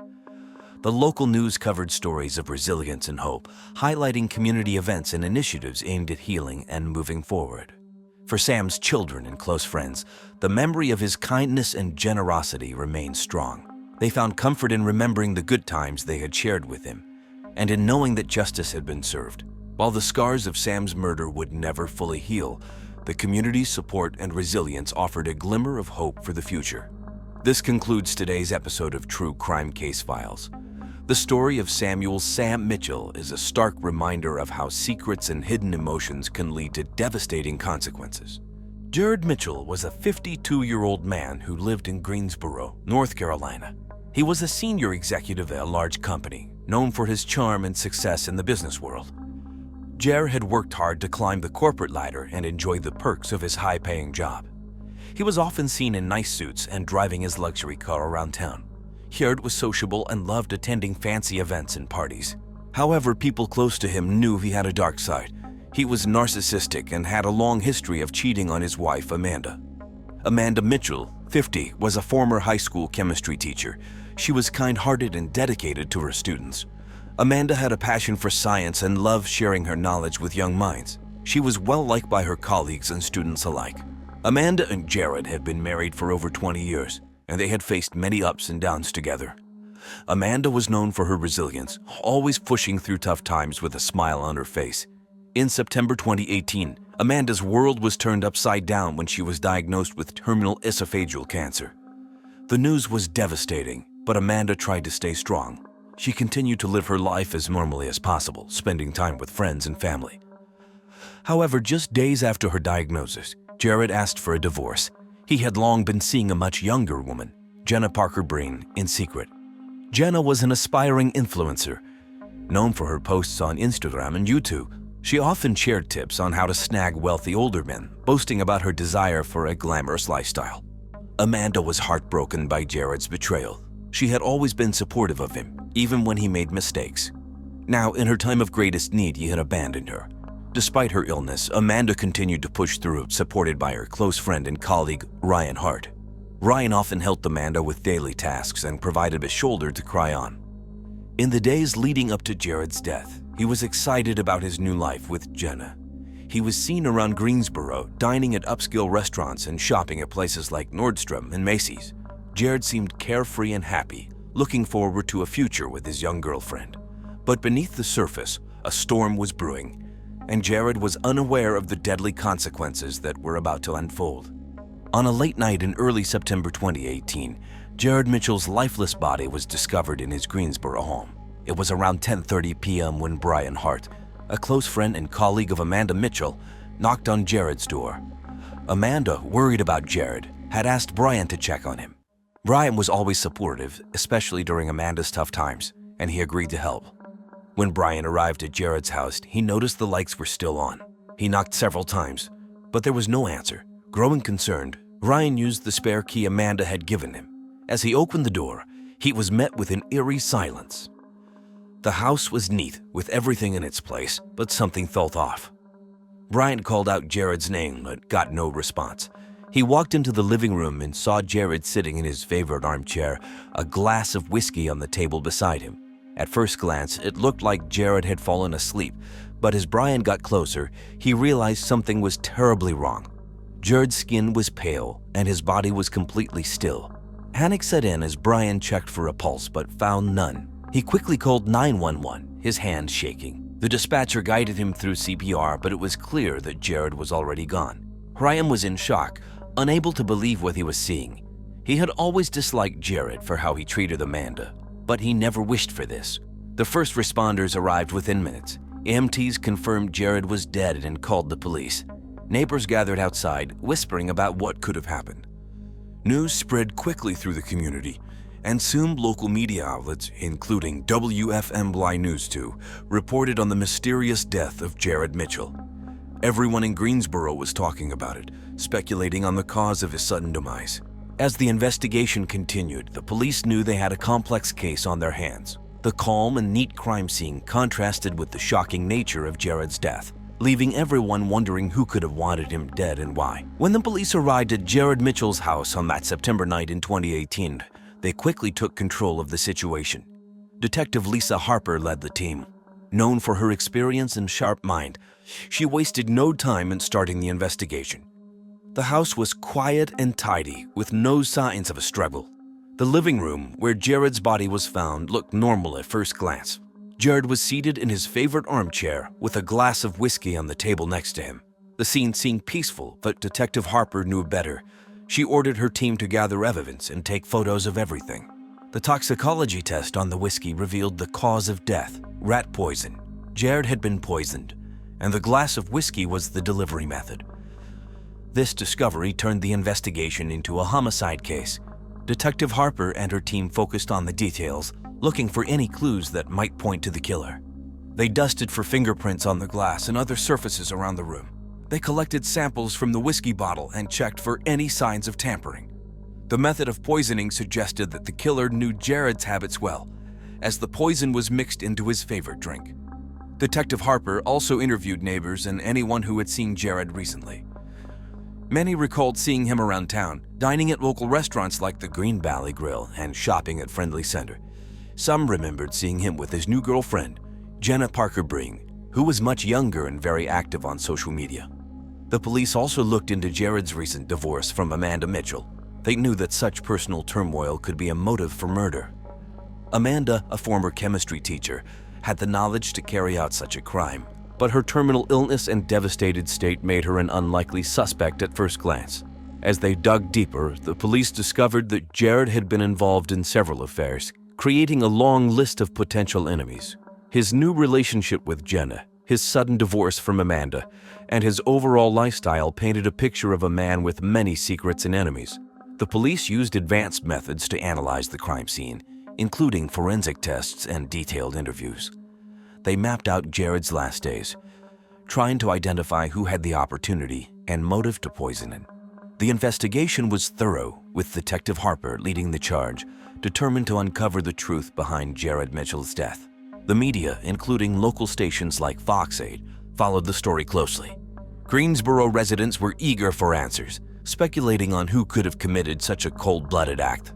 As the police worked tirelessly, the pieces of the puzzle slowly began to come together, pointing them towards the person responsible for Jared Mitchell's murder. The first suspect in Jared Mitchell's murder was his ex-wife, Amanda Mitchell. Amanda was 50 years old and had recently been diagnosed with terminal esophageal cancer. She was a former high school chemistry teacher, known for her kindness and dedication. Her students loved her, and her colleagues respected her. Despite her illness, Amanda remained strong and resilient. Having been kicked out of the home she shared with Jared, she lived in a modest home in Greensboro, not far from where she used to teach.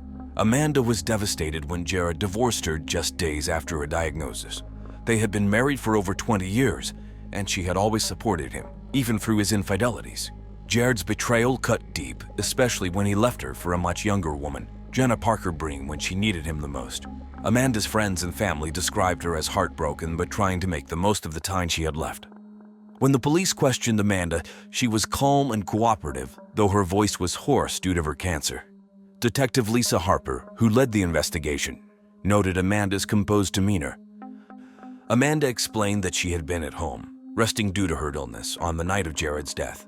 She expressed her sorrow over Jared's passing, despite their recent split. Amanda's motive for murder seemed clear. She had every reason to be angry and hurt by Jared's actions. However, her illness made it hard to believe she had the strength or energy to carry out such a plan. The police were also aware that Amanda's background in chemistry gave her the knowledge to use poison. Detective Harper and her team dug deeper into Amanda's life. They interviewed her friends, neighbors, and colleagues.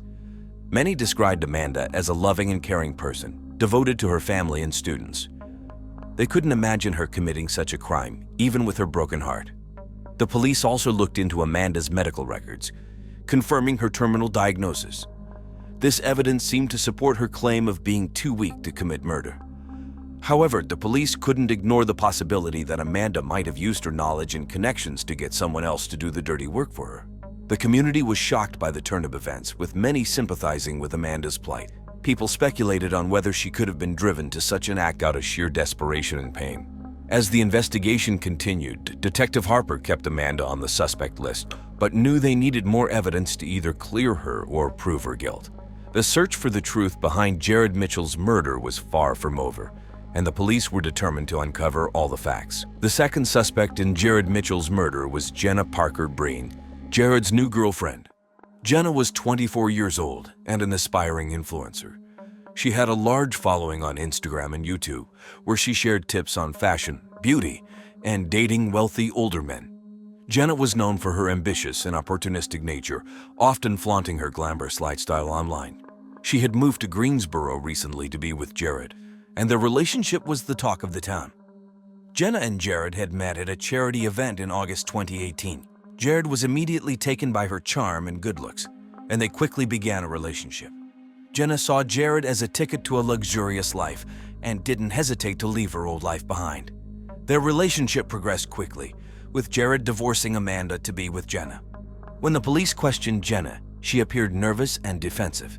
She insisted she had no reason to harm Jared, claiming they were planning their future together. Detective Lisa Harper, leading the investigation, noticed Jenna's agitation and decided to dig deeper into her background. The police found that Jenna had a history of dating older wealthy men. Her social media was filled with photos of fancy dinners at restaurants like Printworks Bistro and shopping sprees at Friendly Center. Jenna had often spoken about the importance of financial security and had a large following of young women who admired her lifestyle. Jenna's possible motive for murder was financial gain.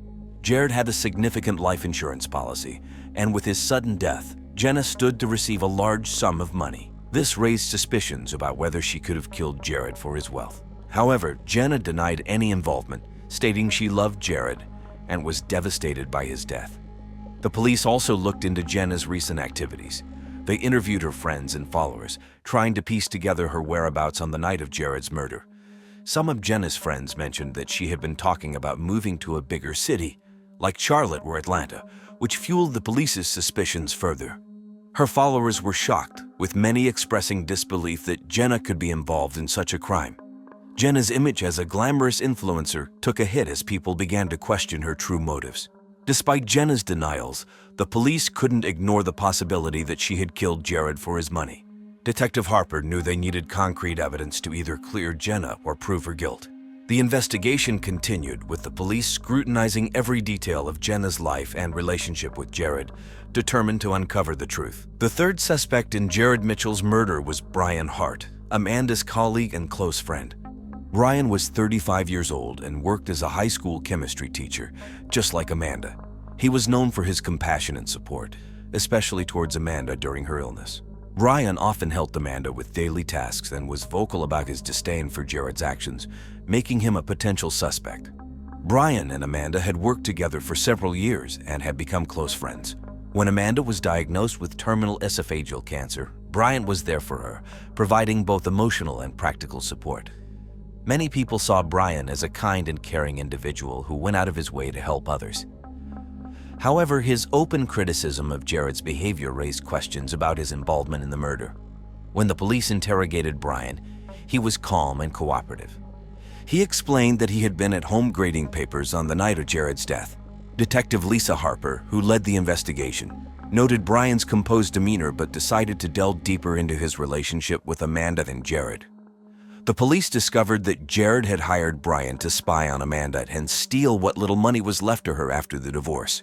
This revelation painted a different picture of Brian. Although he had seemed supportive, his actions suggested a more complicated motive. Brian had financial problems and could have seen an opportunity in Jared's death to benefit himself or to help Amanda. Detective Harper and her team examined Brian's financial records and found that he had been struggling with debt. This financial stress, combined with his loyalty to Amanda, made Brian a strong suspect. They also looked into his background, checking if he had the knowledge and means to poison Jared. As a chemistry teacher, Brian had access to various chemicals, including rat poison. The police interviewed Brian's colleagues and neighbors. Many described him as a dedicated teacher and a good friend, but some mentioned his growing frustration with his financial situation. This frustration could have pushed him to take drastic measures. The community was shocked to learn that someone so close to Amanda could be a suspect. People began to question whether Brian's support for Amanda was genuine, or if it was part of a larger scheme. Despite Brian's calm exterior, the police couldn't ignore the evidence pointing towards his possible involvement. Detective Harper knew that they needed more concrete proof to either clear Brian or charge him with the crime. The investigation continued, with the police scrutinizing every aspect of Brian's life and his interactions with both Amanda and Jared, determined to uncover the truth behind Jared Mitchell's murder. On September 15, 2018, a week after Jared Mitchell's death, new evidence emerged that changed the course of the investigation. It was a sunny afternoon around 2 p.m. when Detective Lisa Harper received a call from a local resident who lived in the same neighborhood as Jared and often walked her dog in the area. That day, she had found the suspicious item in the bushes near Jenna Parker Breen's apartment complex. She handed over a small, empty, unlabeled bottle to the police. Detective Harper immediately recognized the significance of this discovery.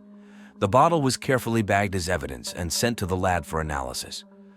The police hoped to find fingerprints or any other trace that could link the bottle to the killer. The results came back quickly. Fingerprints on the bottle matched those of Amanda Mitchell, Jared's ex-wife. This was a shocking turn of events, as Amanda had previously been considered too weak to carry out the murder herself. Detective Harper and her team re-examined Amanda's alibi and movements on the night of the murder. The police also analyzed surveillance footage from the area around Jenna's apartment. They found footage of Amanda visiting the complex a few days before Jared's death. This raised further questions about Amanda's involvement and whether she had tried to frame Jenna for the murder. Local news stations reported on the new developments. The community was buzzing with theories and speculation.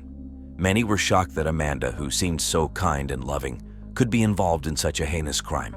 Others believed it was a desperate act driven by her terminal illness and Jared's betrayal. Detective Harper focused on interviewing Amanda again, this time with the new evidence in hand. Amanda's demeanor changed. She seemed more nervous and less composed. She struggled to explain why her fingerprints were on the rat poison bottle. Amanda admitted to visiting Jenna's apartment complex, but claimed it was to confront Jenna about her relationship with Jared, not to plant evidence. The police also discovered that Amanda had researched poisons extensively in the months leading up to Jared's death. Her background as a chemistry teacher gave her the knowledge needed to plan and execute the poisoning. Detective Harper began to piece together a scenario where Amanda, driven by anger and a sense of betrayal, had orchestrated the murder to make it look like Jenna was the culprit. This new evidence put Amanda back in the spotlight as the primary suspect. The police intensified their investigation, gathering more details and building a stronger case against her. The discovery of the rat poison bottle near Jenna's apartment was the breakthrough they needed to move closer to solving the case and bringing Jared Mitchell's killer to justice. On September 20, 2018, after days of intense investigation and new evidence pointing toward Amanda Mitchell, the police made a decisive move. Detective Lisa Harper and her team had gathered enough information to identify Amanda as the primary suspect in Jared Mitchell's murder. They had found her fingerprints on the rat poison bottle and confirmed that she had visited Jenna Parker Breen's apartment complex just days before Jared's death. Amanda, who was battling the end stages of terminal esophageal cancer, was in a hospital in Greensboro. Despite her deteriorating health, the police needed to arrest her to charge her with Jared's murder. Detective Harper and her team arrived at the hospital around 11 a.m. with a warrant for Amanda's arrest. Amanda was in a private room, hooked up to various medical equipment. Her condition was critical, and her family was by her side. When the police entered the room, Amanda looked up with a mix of shock and resignation. Detective Harper carefully informed Amanda of her arrest and the charges against her. Amanda, frail and weak, did not resist. She understood the gravity of the situation and knew there was little she could do. As the police read Amanda her rights, her family members were visibly upset. They had been supporting her through her illness and were devastated to learn of the charges. Amanda's once calm demeanor now showed a hint of defeat and sadness. Despite her illness, Amanda was taken into custody, with the police making arrangements for her to be transported to the local jail for booking. The news of Amanda's arrest spread quickly. Local media outlets covered the dramatic turn of events live, showing footage of the police arriving at the hospital and Amanda being wheeled out in a wheelchair. The community was shocked to see Amanda, who had been seen as a victim of betrayal, now facing serious charges. Amanda's arrest was a significant moment in the investigation. The police believed that Amanda had carefully planned Jared's murder out of anger and a desire for revenge. Her knowledge of poisons from her chemistry background, combined with her recent actions, painted a clear picture of her involvement in the crime. The arrest marked the beginning of a new chapter in the case. With Amanda in custody, the focus shifted to the legal process and the trial that would determine her guilt or innocence. The community, still reeling from the shocking developments, awaited the next steps in the case with bated breath. Amanda Mitchell's trial for the murder of Jared Mitchell began in early October 2018, just weeks after her arrest. The trial was held at the Guilford County Courthouse in Greensboro, North Carolina. The courtroom was packed with media who were eager to cover the high-profile case.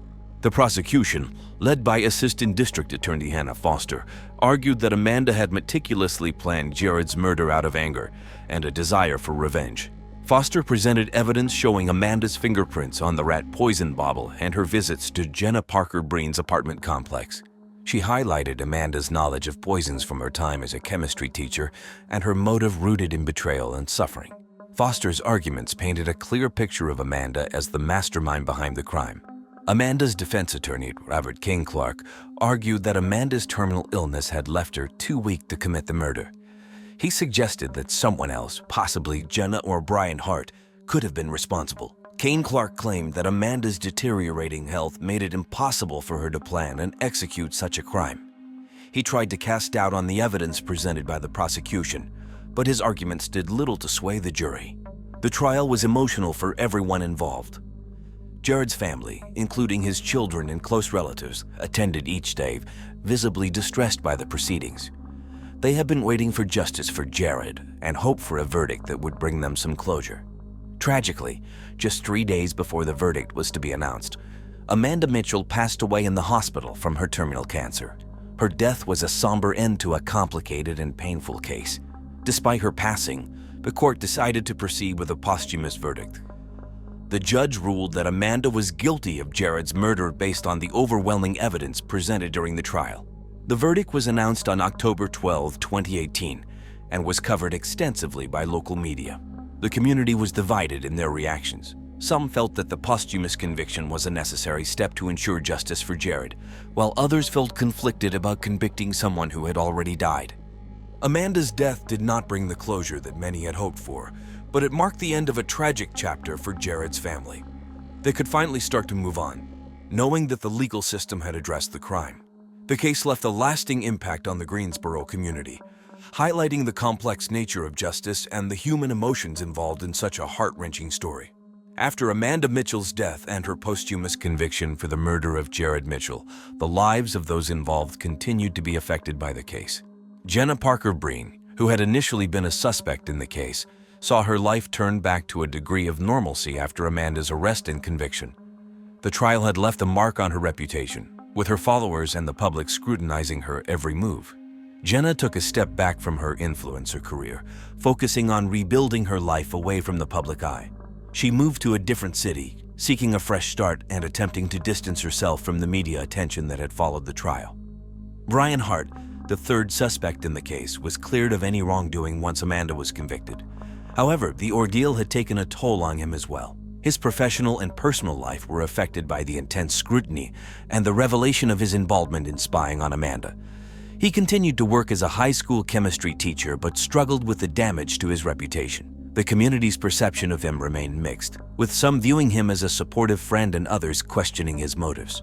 Detective Lisa Harper, who had led the investigation, reflected on the complexities of the case. She and her team received praise for their thorough work, but the case also highlighted the challenges of dealing with such high-profile investigations. The community recognized their dedication, and local media outlets frequently featured interviews with Detective Harper discussing the challenges and achievements of the case. In Greensboro, the case remained a topic of discussion. It served as a reminder of the deep personal impacts of crime and the legal system's role in seeking justice. The city tried to move on from the tragedy, but the story of Jared Mitchell and Amanda Mitchell continued to be a part of local history, remembered for its emotional depth and the lessons it imparted. This case is a stark reminder of how betrayal and desperation can lead to unimaginable acts. Jared Mitchell's story is a tragic tale of love, betrayal, and revenge, highlighting the dark depths of human emotion. Richard Angelbert was a 48-year-old man living in Littleton, Colorado. He was a well-known real estate agent in the community, often seen driving around in his sleek black BMW with a license plate Sexy Realtor, showing homes to clients. Richard was married to Wendy, a school principal, and had a stepson named Harrison. He graduated from the University of Colorado with a degree in business and had been in the real estate business for over 20 years.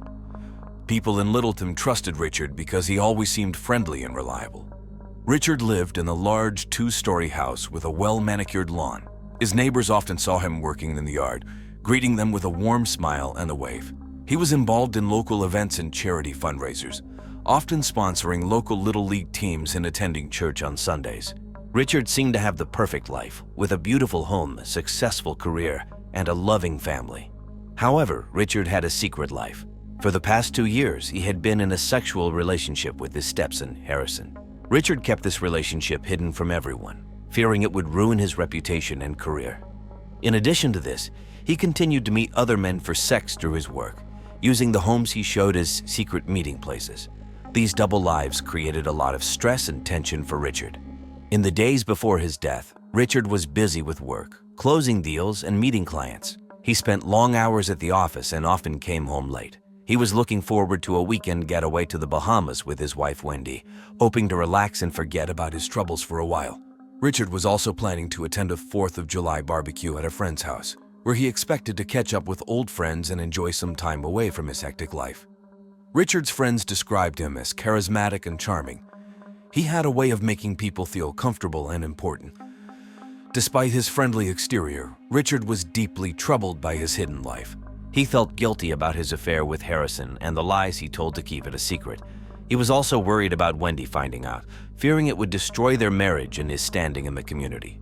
In his last days, Richard was a man under pressure, trying to juggle his public persona with his private turmoil. His dreams of a perfect life were slowly unraveling, leading to a tragic and violent end. On June 27, 2014, around 3:00 p.m., Wendy Angelbert returned early from her job as a school principal. She was looking forward to a relaxing evening, maybe watching some shows on Netflix and catching up on her favorite book.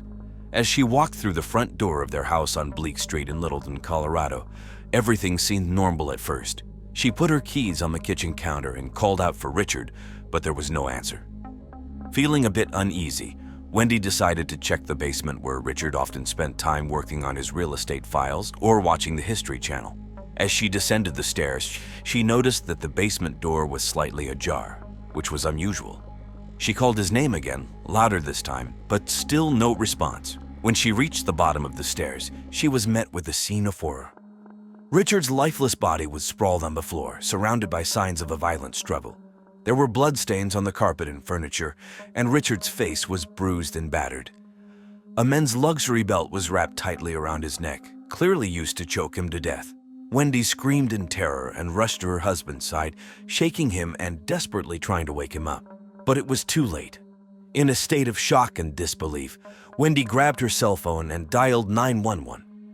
Her hands trembled as she spoke to the operator, her voice cracking with emotion. "My husband is dead. I think he's been murdered," she cried, struggling to catch her breath. The operator tried to calm her down and instructed her to stay on the line until the police arrived. Wendy's neighbor, Luby Johnson-Gantz, heard the commotion and came over to see what was happening.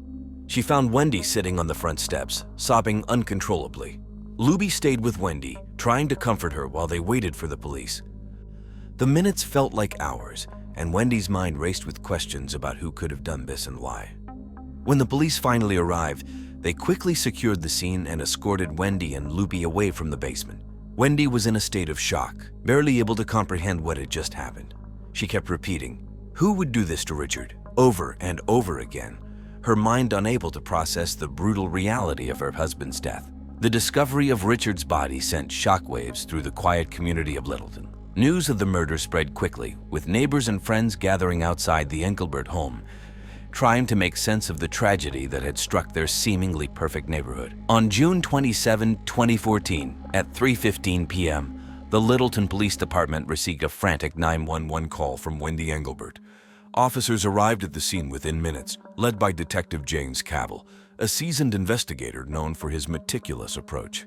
The Angelbert home, located on the quiet Oak Street, was quickly surrounded by police cars, and yellow crime scene tape was stretched around the perimeter. Detective Cabell and his team entered the basement, where they were confronted with a grisly scene. Richard Angelbert's body lay on the floor, with a men's luxury belt wrapped tightly around his neck. Bloodstains were visible on the carpet and nearby furniture, indicating a violent struggle. Detective Cabell, a spry man in his late 40s with sharp eyes and a calm demeanor, took in the scene with a steely resolve. The police began their investigation by collecting evidence. They photographed the scene from various angles, documenting every detail. The belt used in the murder was carefully bagged as evidence, and detectives searched for fingerprints and any other clues that might lead to the killer. Detective Cabell noted the overturned furniture and signs of a struggle, indicating that Richard had fought for his life. Forensic experts arrived to process the scene, using luminol to detect blood traces and collecting samples for DNA analysis. They meticulously combed the area for hair, fibers, and any other potential evidence. The brutality of the murder shocked even the most experienced officers, but they remained focused on gathering all the information they could. Detective Cattle interviewed Wendy Angelbert, who was still in shock from discovering her husband's body. She described her day and the horrifying moment she found Richard. Her account was detailed and emotional, but she insisted she had no idea who could have done this. Wendy's alibi was quickly verified, as she had been at work at the time of the murder. Next, the police began canvassing the neighborhood. They spoke with neighbors, including Luby Johnson-Gantz, who had come to Wendy's aid. Sarah described hearing Wendy's screams and finding her on the front steps, distraught and incoherent. Other neighbors mentioned seeing Richard earlier in the day, but nothing seemed out of the ordinary. The police also checked Richard's recent phone and email records, hoping to find any leads. They discovered several suspicious messages and calls suggesting that Richard had been meeting with various men for illicit sex. This revelation added a new layer to the investigation, pointing to potential motives related to Richard's hidden life. As the day turned into evening, the police continued their work, determined to find the person responsible for Richard Angelbert's brutal murder. The scene was cleared, and Detective Cattle and his team reviewed the evidence collected, preparing for the next steps in their investigation. The community of Littleton watched anxiously, hoping for answers and justice for Richard Angelbert. The first suspect in Richard Angelbert's murder was his wife, Wendy Angelbert. Wendy, 47, was a respected school principal in Littleton, known for her intelligence and strong personality. She had been with the school district for over 15 years and was heavily involved in community activities. Her colleagues described her as dedicated and authoritative, always striving for excellence. Wendy was brought in for questioning the day after the murder on June 28, 2014. Detective James Cattle led the interrogation, trying to piece together her actions and emotions. Wendy appeared exhausted and distraught, but she answered questions calmly. She recounted her day at work and the horrifying discovery of Richard's body when she returned home. Despite her composed demeanor, Wendy's anger and confusion were evident. She expressed disbelief and frustration over the affair, insisting she had no idea Richard was sexually involved with other men. The revelation of the affair added tension to the interrogation as Detective Cattle probed deeper into Wendy's feelings about her husband's betrayal. Detective Cattle asked Wendy about her relationship with Richard. She admitted they have a strong partnership, but mentioned that they had faced some challenges recently. Wendy claimed she was unaware of Richard's secret life. She explained she had recent ski injury, which had caused her difficulty in reading people's actions, and suggested this might be why she missed any signs of Richard's double life. Wendy's alibi was solid. She had been at the school all day, attending meetings and preparing for the upcoming school year. Colleagues and security footage confirmed her presence at work during the time of the murder. Nonetheless, her connection to the victim made her a person of interest. Detective Cattle also explored Wendy's possible motives. Her reputation and career were crucial to her, and Richard's affair threatened both. However, Wendy firmly denied any involvement in the murder, maintaining her innocence throughout the questioning. She was cooperative and provided all requested information, including access to her phone and emails. The police conducted a thorough search of the Angelbert home, looking for any evidence that might link Wendy to the crime. They found nothing incriminating, reinforcing her alibi and statements. Still, the detectives remained cautious, aware that emotions could drive even the most rational individuals to commit desperate acts. Wendy was released after several hours of questioning, but she remained under scrutiny as the investigation continued. The police kept a close watch on her, monitoring her interactions and movements while they explored other leads. The murder of Richard Angelbert was proving to be a complex case, with layers of secrets and motives slowly unraveling. Harrison Angelbert, Richard's 21-year-old stepson, was the next suspect. Harrison was a college student and part-time bartender, known for his troubled past. He had been in and out of rehab and 12-step programs as a teenager. Despite these challenges, Harrison was determined to turn his life around and was pursuing a degree in psychology at a local community college. On June 28, 2014, Harrison was brought in for questioning. Detective James Cattle, aware of the sensitive nature of Harrison's relationship with Richard, approached the interrogation with caution. Harrison appeared nervous but cooperative, willing to share his side of the story. Harrison admitted to the police that he had been in a secret sexual relationship with his stepfather for the past 2 years. He described feeling conflicted, struggling with the deceit and secrecy. Harrison revealed that he had recently broken off the affair after discovering that Richard had been cheating on him with dozens of other men, using homes he showed as a real estate agent as secret meeting places. During the interrogation, Harrison expressed a mix of anger and sadness. He felt betrayed by Richard, not only because of the affair, but also because of the lies and manipulation. Despite his resentment, Harrison claimed he had no intention of harming Richard. He stated that he had been bartending on the night of the murder, and several witnesses confirmed his alibi. Detective Cattle delved deeper into Harrison's possible motives.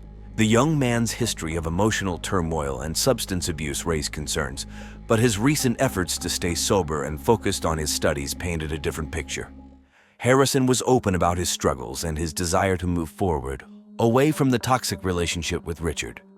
The police also examined Harrison's electronic devices and social media accounts, looking for any evidence of his involvement in the crime. They found messages between him and Richard that showed tension and conflict, but nothing that directly implicated him in the murder.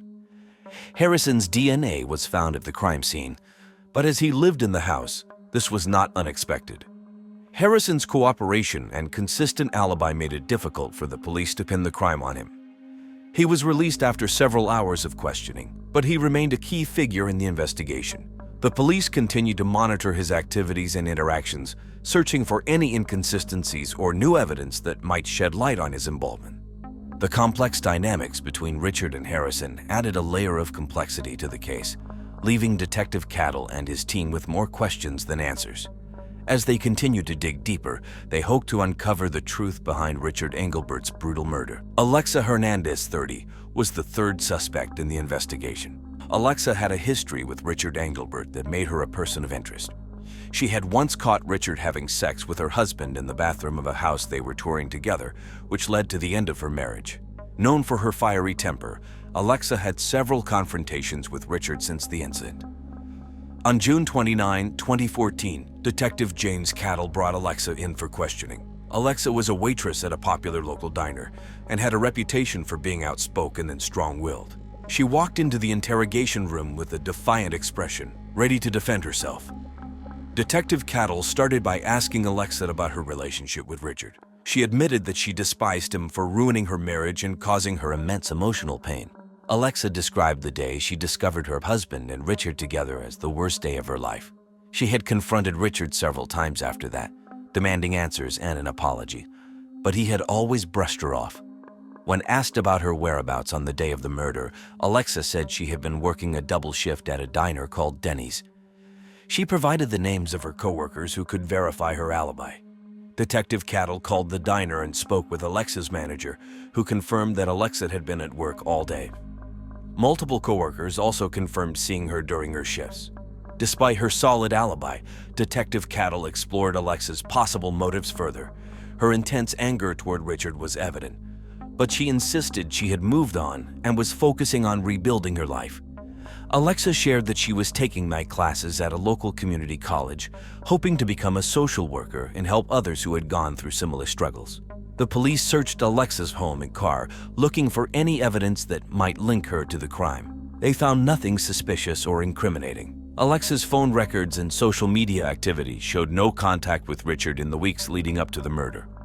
Throughout the interrogation, Alexa remained calm and composed, despite her obvious disdain for Richard. She answered all questions directly and showed no signs of guilt or deception. Detective Cattle noted her cooperation and honesty, but knew they had to keep all possibilities open. After several hours of questioning, Alexa was released. The police continued to monitor her, aware that her past with Richard made her a potential suspect. However, her alibi and lack of evidence made it difficult to tie her to the crime directly. The investigation into Richard Angelbert's murder grew more complex with each interview. Detective Cattle and his team were determined to uncover the truth, but the web of secrets and lies surrounding Richard's life made their task increasingly challenging. They pressed on, hoping to find the piece of evidence that would finally reveal the killer. On July 3, 2014, the investigation took a dramatic turn. It was a hot summer day in Littleton, Colorado, with temperatures reaching the high 80s. Around 10:00 a.m., Detective James Cattle received a call from the forensic lab. They had found crucial new evidence while re-examining items from the crime scene.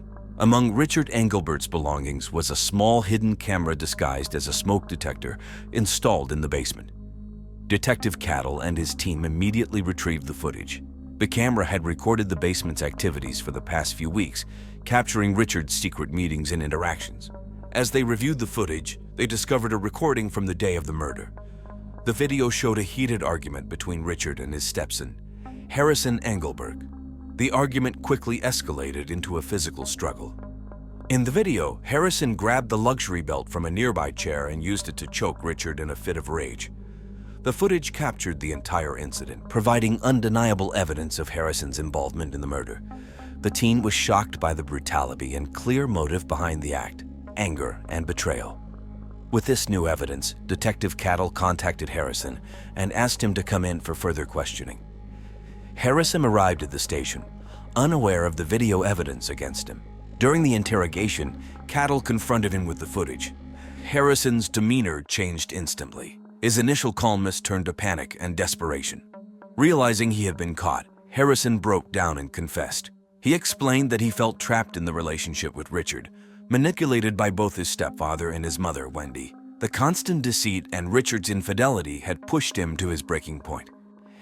Harrison admitted that, in a moment of uncontrollable rage, he had killed Richard to free himself from the suffocating situation. Detective Cattle carefully documented Harrison's confession, ensuring every detail was recorded. The new evidence, combined with the confession, left no doubt about Harrison's guilt. The police now had a clear picture of the events leading up to Richard Angelbert's murder and the complex web of secrets and lies that had surrounded the case. On July 4, 2014, just before noon, the Littleton Police Department made a decisive move. With Harrison Angelbert's confession and the incriminating video evidence, Detective James Cattle and his team were ready to arrest him for the murder of Richard Angelbert. Harrison, 21, a college student and part-time bartender, had been living a life of turmoil and confusion. Despite his attempts to overcome his troubled past, the intense emotional pressure from his affair with his stepfather and his mother's manipulations had driven him to a breaking point. The police learned that Harrison, overwhelmed by feelings of betrayal and manipulation, had killed Richard in a fit of rage. On the day of the arrest, Detective Cattle and several officers arrived at Harrison's apartment. They knocked on the door, and Harrison, looking pale and exhausted, answered. He was handcuffed and read his rights. Harrison seemed resigned to his fate, showing little emotion as he was led to the police car. The neighborhood was quiet, but a few curious onlookers watched as the scene unfolded. Back at the station, Harrison was formally charged with the murder of Richard Angelbert. Detective Cattle conducted a final interview to document all the details of Harrison's confession. Harrison reiterated his feelings of being trapped and manipulated by Richard and pressured by his mother, Wendy. He described the events leading up to the murder, including the violent argument that had escalated into the fatal attack. Wendy Angelbert, Richard's wife and Harrison's mother, was also brought in for questioning. The investigation had revealed that Wendy had known about the affair for months and had pressured Harrison to continue it. She feared that Richard's reckless sexual behavior would ruin her chances in the upcoming election for school superintendent. Wendy, however, was not directly involved in the murder. Her deception and manipulation added a layer of complexity to the case, but she was not charged with any crime. Richard's family was shocked by the revelations. They had seen Richard as a devoted husband and father, unaware of his double life. The arrest of Harrison brought a mix of emotions: grief for Richard's death, anger at the betrayal, and a sense of tragic inevitability given the circumstances. The community of Littleton was stunned by the news. The murder had exposed a hidden world of secrets and lies, shaking the town to its core. As Harrison awaited trial, the Angelbert family and the entire community tried to come to terms with the shocking events that had unfolded. The police had solved the case, but the emotional aftermath would linger for a long time. The truth about Richard's life and death had been revealed, but the scars left behind would take much longer to heal. The trial of Harrison Angelbert began on August 15, 2014 in Littleton, Colorado. The courtroom was filled with family, friends, and local media, all eager to hear the details of the case. The trial was a significant event in the community, drawing attention from both local and national news outlets. The prosecution was led by District Attorney Laura Mitchell, a 45-year-old known for her strong courtroom presence and dedication to justice. She argued that Harrison's murder of Richard Angelbert was premeditated and driven by deep-seated anger and betrayal. She presented the hidden camera footage and Harrison's confession as key evidence. Mitchell emphasized that Harrison's actions were the result of a troubled and volatile relationship, but ultimately, he was responsible for the brutal death of his stepfather. The defense was represented by non-binary advocate Z. Barnes, a 40-year-old attorney with a reputation for defending high-profile cases. Barnes argued that Harrison's actions were the result of intense emotional turmoil and manipulation from both Richard and his mother, Wendy. They claimed that Harrison's unstable mental state and the pressure he faced made it difficult for him to control his actions. Barnes sought a verdict of guilty, but with consideration for a lesser charge, hoping for a more lenient sentence due to the circumstances. During the trial, the victim's family, including Wendy Angelbert and other relatives, sat quietly, visibly distressed by the proceedings. They had been shocked by the revelations of Richard's double life and the turmoil it had caused. Their emotional reactions were palpable as they listened to the details of the affair and the murder. On September 5, 2014, the jury returned with a verdict. Harrison Angelbert was found guilty of second-degree murder. The jury determined that while Harrison had acted in a fit of rage, the killing was not premeditated. The decision was met with mixed reactions. Some felt the verdict was just, given the emotional and psychological factors involved. Others felt it was too lenient, given the brutality of the crime. Harrison was sentenced to 25 years in prison without the possibility of parole. The sentencing brought a sense of closure to the case, but the pain and trauma for Richard's family were far from over. The Angelbert family struggled to find peace, knowing that Richard's death had been caused by someone so close to them. The trial's impact extended beyond the courtroom. It forced the community to confront the hidden realities of betrayal and manipulation, leaving a lasting mark on Littleton. As the case concluded, the Angelbert family and the town of Littleton began the difficult process of healing from the shocking events that had unfolded. After the trial of Harrison Angelbert concluded in September 2014, life in Littleton, Colorado, slowly began to return to normal, but the impact of the case lingered.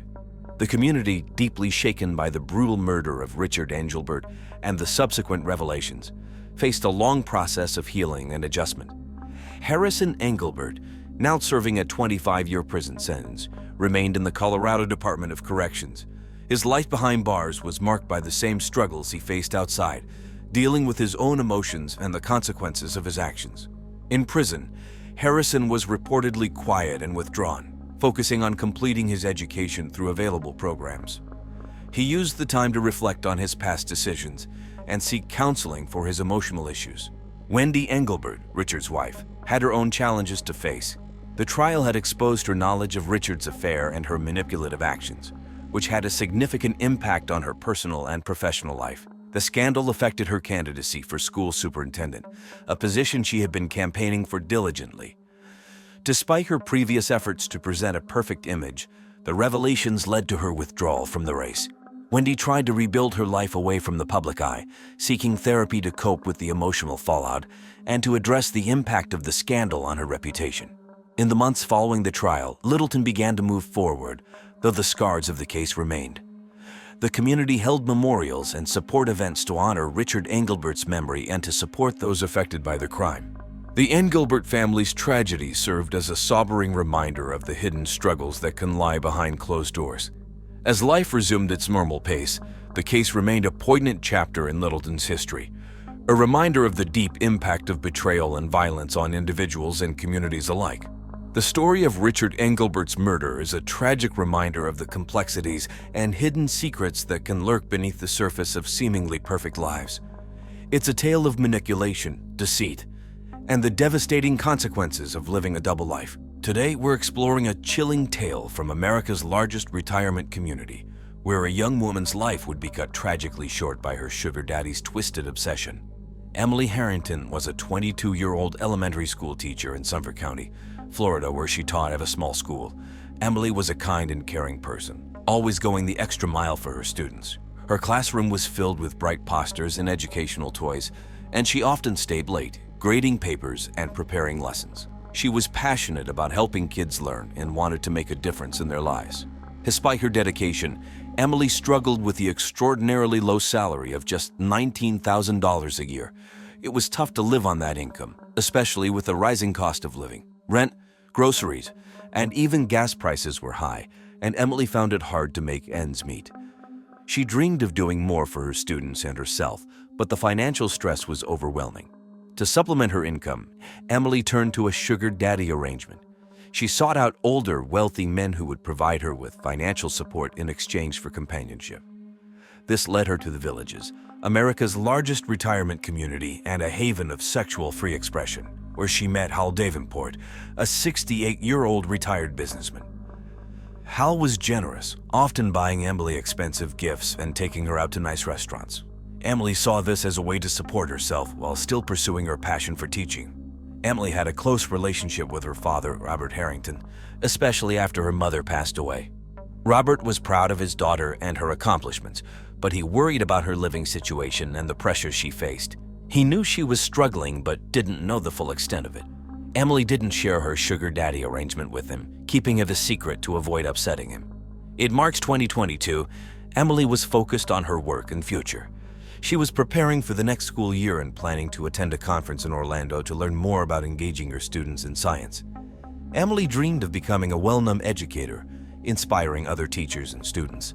But behind her positive outlook, she was dealing with the complexities of her sugar daddy arrangement, a secret that would soon have tragic consequences. On the morning of March 12, 2022, just before 7:30 a.m., Jasper Rivera, a maintenance worker at the U-Haul storage facility on County Road 466, just outside the Villages, Florida, started his routine checks. The sun had just risen, casting a pale light over the rows of orange and white storage units. As Jasper made his way down the aisles, he noticed something unusual near one of the storage units, a pile of what looked like discarded clothing. Curious, Jasper walked closer, but what he saw made him freeze in his tracks. It wasn't just a pile of clothes. It was a young woman's body, partially dressed and lying on the cold, rough ground. Her face was turned away, and she wasn't moving. Jasper's heart raced as he realized the seriousness of what he had found. He quickly pulled out his smartphone, his hands shaking, and dialed 911. When the operator answered, Jasper struggled to find the words to describe what he had just seen. "I found a body," he finally managed to say, his voice unsteady. The operator calmly asked him to stay on the line and provide details about the location while dispatching emergency services to the scene. Jasper followed her instructions, trying to stay calm, but the shock of what he had discovered was overwhelming. Within minutes, police officers from the Sumter County Sheriff's Office arrived at the U-Haul facility. By this time, a few early morning customers had arrived, some noticing the flashing lights of the patrol cars. The officers quickly cordoned off the area around the body with yellow crime scene tape, instructing curious onlookers to stay back. The victim was later identified as 22-year-old Emily Harrington, an elementary school teacher. Her body showed signs of blunt force trauma to the head, and there were dragged Devons on the ground, suggesting she had been moved to this location after her death. Emily was found wearing only her underwear, which raised immediate concerns about the circumstances leading to her death. Police noted the lack of blood at the scene, confirming the suspicion that Emily had been killed elsewhere. Jasper Rivera remained on the scene, visibly shaken but cooperative. He spoke to the officers about his discovery, still trying to process what he had found. The tragic scene marked the beginning of a complex and troubling investigation into Emily Harrington's untimely death. On March 12, 2022, shortly after the discovery of Emily Harrington's body at the U-Haul storage facility on County Road 466, the Sumter County Sheriff's Office launched a full-scale investigation. Detective Ashley Collins, a seasoned investigator with a reputation for solving difficult cases, arrived on the scene with her partner, Officer Devin Stevens. The two were known for their efficient teamwork, often handling complex cases in the rapidly growing community of the Villages. The scene at the U-Haul facility was grim. Emily's body lay on the ground, partially clothed, with clear signs of blunt force trauma to her head. The area was eerily quiet, with only the hum of early morning traffic in the distance. The police quickly cordoned off the area with yellow crime scene tape, keeping curious onlookers and reporters at bay. Detective Collins carefully examined the body, noting that there was no blood on the ground, confirming that Emily had likely been killed elsewhere, and then moved. Nearby security cameras were the first items on the detective's checklist. They'd hoped to catch a glimpse of who had brought Emily to this isolated location. Detective Collins directed Officer Stevens to collect the footage from the facility's office, which was equipped with several cameras covering the entrance and the rows of storage units. They would later review the footage at the station, looking for any suspicious vehicles or people who had been near the scene around the time of the murder. As they continued their investigation, The detectives noticed dragged Evans on the gravel near Emily's body, indicating that she had been pulled from a vehicle and left at the site. This was a crucial piece of evidence that suggested a deliberate attempt to hide the body, possibly to delay its discovery. Detective Collins instructed the forensic team to take detailed photos of the Devons and collect any fibers or debris that might have come from the suspect's clothing or vehicle. The forensic team, led by Dr. Gray Squawk, arrived shortly after to process the scene. They used advanced tools such as Luno to search for any hidden blood traces, even though the scene appeared clean. The lack of visible blood confirmed the detectives' theory that Emily had been killed elsewhere, making it crucial to identify where the initial crime took place. As the team worked, Detective Collins interviewed Jasper Rivera, the maintenance worker who had found the body. Jasper was still visibly shaken, but provided a clear and detailed account of his discovery. He described how he initially thought the body was just a pile of clothes until he got closer. His account helped the detectives establish a timeline and narrowed down when the body had been left at the facility. The investigation at the crime scene was methodical and thorough, but it left the detectives with more questions than answers. They knew the key to solving Emily's murder lay in finding out where she had been killed and who had the motive to enter life so violently. The first person of interest in the investigation was Hal Davenport, a 68-year-old widower and retired businessman living in the Villages. Hal was well known in the community for his wealth and charm. Originally from Zanesville, Ohio, he had built a successful career in real estate and enjoyed a comfortable retirement in Florida's largest retirement community. Hal and Emily Harrington had met through an online arrangement where Emily sought financial support from older, wealthy men. That relationship began with Hal providing Emily with money and gifts in exchange for sex and companionship. Over time, Hal became increasingly attached to Emily, viewing her as more than just a sugar daughter. His attachment soon turned into possessiveness, a trait that had caused problems in his past relationships. When police first interviewed Hal on March 13, 2022, a day after Emily's body was found, he appeared cooperative but nervous. Hal acknowledged his relationship with Emily, admitting he had last seen her 2 days before her death. He claimed they had spent the evening together at his home, where they watched old movies on Turner Classic Movies and had dinner from Outback Steakhouse, a favorite of Hal's. He insisted their relationship was strictly consensual and that he had no reason to harm her. Despite his initial calm demeanor, detectives noticed inconsistencies in Hal's story.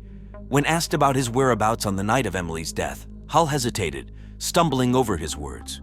He eventually provided an alibi stating he had been home alone, but the detectives found it suspicious that he couldn't provide any witnesses or details to back up his claim.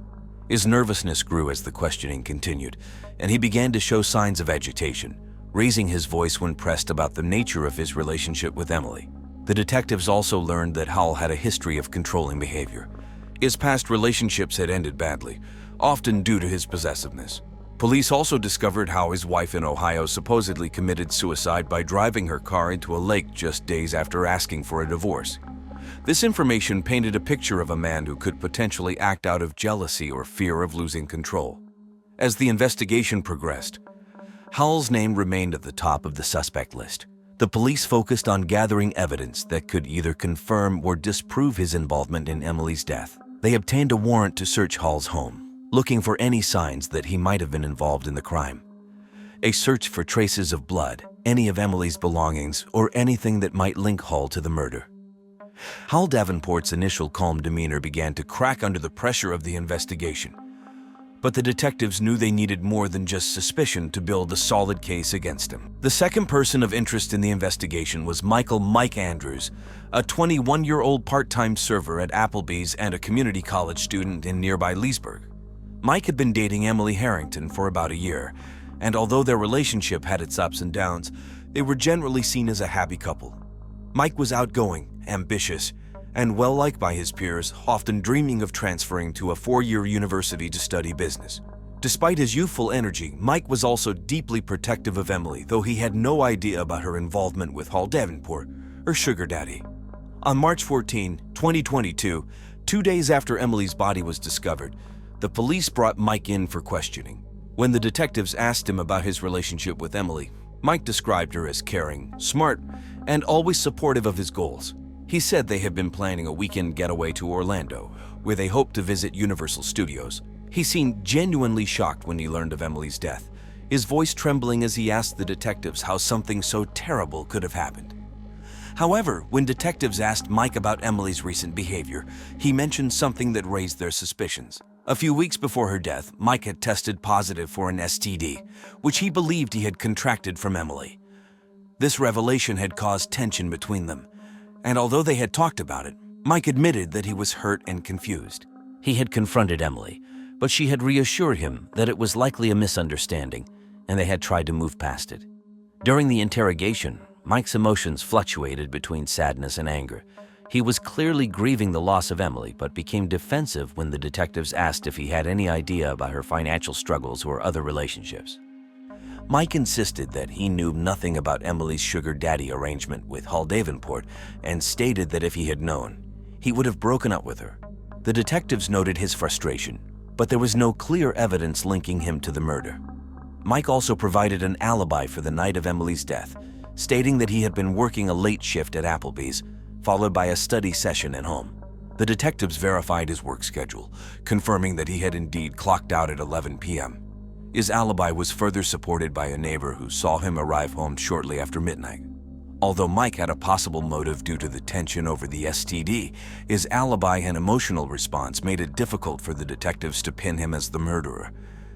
They kept him on their radar, but like with Hal Davenport, they knew they needed more concrete evidence before drawing any conclusions. The third person the police turned their attention to was Robert Harrington, Emily's 47-year-old father. Robert was a hard-working man who had raised Emily on his own after his wife passed away when Emily was just a teenager. He was known in the community as a devoted father who was proud of his daughter's accomplishments. However, the recent discovery of a positive pregnancy test in Emily's apartment, along with her sexual involvement with older men, had left him deeply worried and confused. On March 15, 2022, 3 days after Emily's body was found, Robert was brought in for questioning. The detectives knew he had been close to Emily and wanted to understand the nature of their relationship leading up to her death. Robert was visibly distraught during the interview, his eyes red from lack of sleep. He spoke lovingly about Emily, describing her as a bright, kind-hearted young woman who had always been dedicated to her students. He mentioned how she had dreamed of one day starting a family of her own, and how devastated he was that she would never have that chance. When the detectives asked Robert about the pregnancy test they found, he admitted that he had recently discovered it while visiting Emily's apartment. He had been shocked, unsure of how to approach the subject with his daughter. Robert explained that he had tried to reach out to her to discuss it, but Emily had seemed distant, brushing off his concerns. He had no idea who the father might be and was deeply troubled by the thought of Emily having sex with a much older man like Hal Davenport. Despite his clear distress, the detectives pressed Robert about his whereabouts on the night of Emily's death. Robert explained that he had been at home, watching TV and working on a project for his job as an electrician. He lived alone, and without anyone to corroborate his story, the detectives couldn't immediately verify his alibi. They noticed that Robert grew increasingly agitated during the questioning, his hands trembling as he tried to explain his concerns about Emily's recent behavior. Robert's love for his daughter was evident, but the detectives couldn't ignore the possibility that he might have acted out of anger or fear after discovering her secret life. They also considered the possibility that he had been upset about the pregnancy and the idea of Emily being sexually involved with multiple men. However, without concrete evidence, it was difficult to determine if Robert's emotional state had pushed him to commit a crime. The detectives remained cautious, recognizing that Robert's grief was genuine, but they kept him on their list of potential suspects. As with the other individuals they had interviewed, they needed more evidence to either rule him out or confirm their suspicions. On March 18, 2022, 5 days after Emily Harrington's body was found, a significant break in the case emerged. It was a warm afternoon in the Villages, with temperatures hovering around 75 degrees Fahrenheit, when Detective Ashley Collins received a call from the forensic lab. The team had finally analyzed the security footage from the U-Haul storage facility, along with additional evidence collected from the scene. The results revealed something the detectives hadn't anticipated: a partial license plate number from a vehicle that had entered the facility late on the night of March 11. The footage showed a dark-colored sedan pulling into the facility around 11:45 p.m., just hours before Emily's body was discovered. The car's movements were suspicious. It didn't park near any storage units and remained stationary for only a few minutes before quickly exiting the facility. The partial plate number, combined with the vehicle's make and model, a gray 2004 Honda Civic, gave the detectives a crucial lead. Detective Collins and Officer Devin Stevens immediately set to work cross-referencing the information with the Department of Motor Vehicles database. The search led them to an unexpected match, a car registered to Hal Davenport. This discovery added new weight to the growing suspicions around Hal, who had been cooperative yet evasive during his previous interviews. The detectives knew this evidence could be the key to linking Hal directly to the crime. With this new information, the detectives obtained a warrant to search Hal Davenport's home and car. On the morning of March 19, 2022, a team of officers arrived at Hal's residence in the Villages. The search was thorough, with detectives combing through Hal's personal belongings, electronic devices, and the dark-colored sedan parked in his driveway. Inside the car, they found fibers matching the fabric of the clothing Emily was last seen wearing, as well as traces of soil that matched the area near the U-Haul facility. The detectives realized they were closing in on the truth. The combination of the forensic evidence, the security footage, and Hal's erratic behavior pointed to him as the prime suspect. The pieces of the puzzle were beginning to fit together, and the investigation was rapidly approaching its conclusion. On the morning of March 20, 2022, the Sumter County Sheriff's Office made a decisive move. Armed with the evidence they had gathered, Detectives Ashley Collins and Devin Stevens approached Hal Davenport's home in the Villages. It was a quiet Sunday, with many residents enjoying breakfast at local spots like Perkins and Culver's or taking morning strolls along the golf courses. But for Hal, this day would be anything but ordinary. The detectives knocked on Hal's door, their presence signaling the end of the investigation. When Hal opened the door, he looked surprised but not entirely shocked. Over the past few days, the pressure had been mounting, and it seemed he had sensed this moment was coming. Detective Collins informed Hal that they had enough evidence to place him under arrest for the murder of Emily Harrington. Hal's face paled and he slumped into a chair, muttering that it had all been a mistake. He confessed that on the night of March 11, he had gone to confront Emily after misinterpreting the document titled PDFILE Kids on her computer. His severe dyslexia had led him to believe it meant she was abusing children, and in a fit of rage and confusion, he had struck Emily with a heavy object. Hal explained that he had never meant to kill Emily, but when she fell to the floor unconscious, he panicked. In his frantic state, he decided to move her body, hoping to delay its discovery and buy himself some time to figure out what to do next. He had driven to the U-Haul storage facility in the middle of the night, hoping the isolated location would conceal her body long enough for him to come up with a plan. As the detectives placed Hal in handcuffs, his demeanor shifted from one of shock to resignation. He offered no resistance, quietly cooperating as they led him to the patrol car. The neighborhood, known for its laissez-faire sexual atmosphere and retirees, was now buzzing with the news of the arrest. Neighbors watched from their windows, some in disbelief that the kindly old man they knew could be capable of such a crime. Emily's family was notified of the arrest later that day. Her father, Robert Harrington, was devastated but relieved that the person responsible for his daughter's death had been caught. He struggled to comprehend how a man who had seemed so generous and caring could have done something so terrible. The arrest of Hal Davenport marked a critical turning point in the case, bringing a sense of closure to a community shaken by the tragedy. However, it also left lingering questions about the complexities of Hal's mind and the tragic misunderstanding that had led to Emily's death. The trial of Hal Davenport began on April 15, 2022. The Sumter County Courthouse, a modern building located in the heart of the Villages. The courtroom was filled with local residents, many of whom had followed the case closely through news reports on WFTV and other local stations. The atmosphere was tense, with a mix of curiosity and sorrow hanging in the air. The prosecution, led by Assistant State Attorney Laura Reed, argued that Hal Davenport's actions were the result of a reckless and dangerous mindset. Reed, known for her firm but fair approach, laid out the case clearly. She presented evidence showing how Hal's dyslexia had led to a tragic misunderstanding, but emphasized that this did not excuse the violence. Reed described how Hal's confrontation with Emily had escalated into a deadly encounter, leading to her brutal death. She portrayed Emily as a dedicated teacher with a bright future ahead of her, contrasting this with the devastating end she met due to Hal's actions. In response, Hal's defense attorney, Morgan, took a different approach. Morgan, a well-respected defense lawyer known for his skillful arguments, argued that Hal's dyslexia had severely impaired his judgment. He presented evidence showing that Hal had genuinely misinterpreted the document on Emily's computer. According to Morgan, Hal's misreading had led him to believe Emily was involved in something sinister. The defense claimed that Hal's actions were not premeditated, but were instead the result of a momentary lapse in judgment driven by his frustration with his disability. Throughout the trial, Emily's family, including her father Robert Harrington, watched from the courtroom.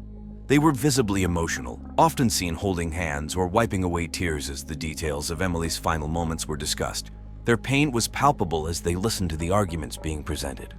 After several days of testimony and closing arguments, the jury deliberated and reached a verdict on April 21, 2022.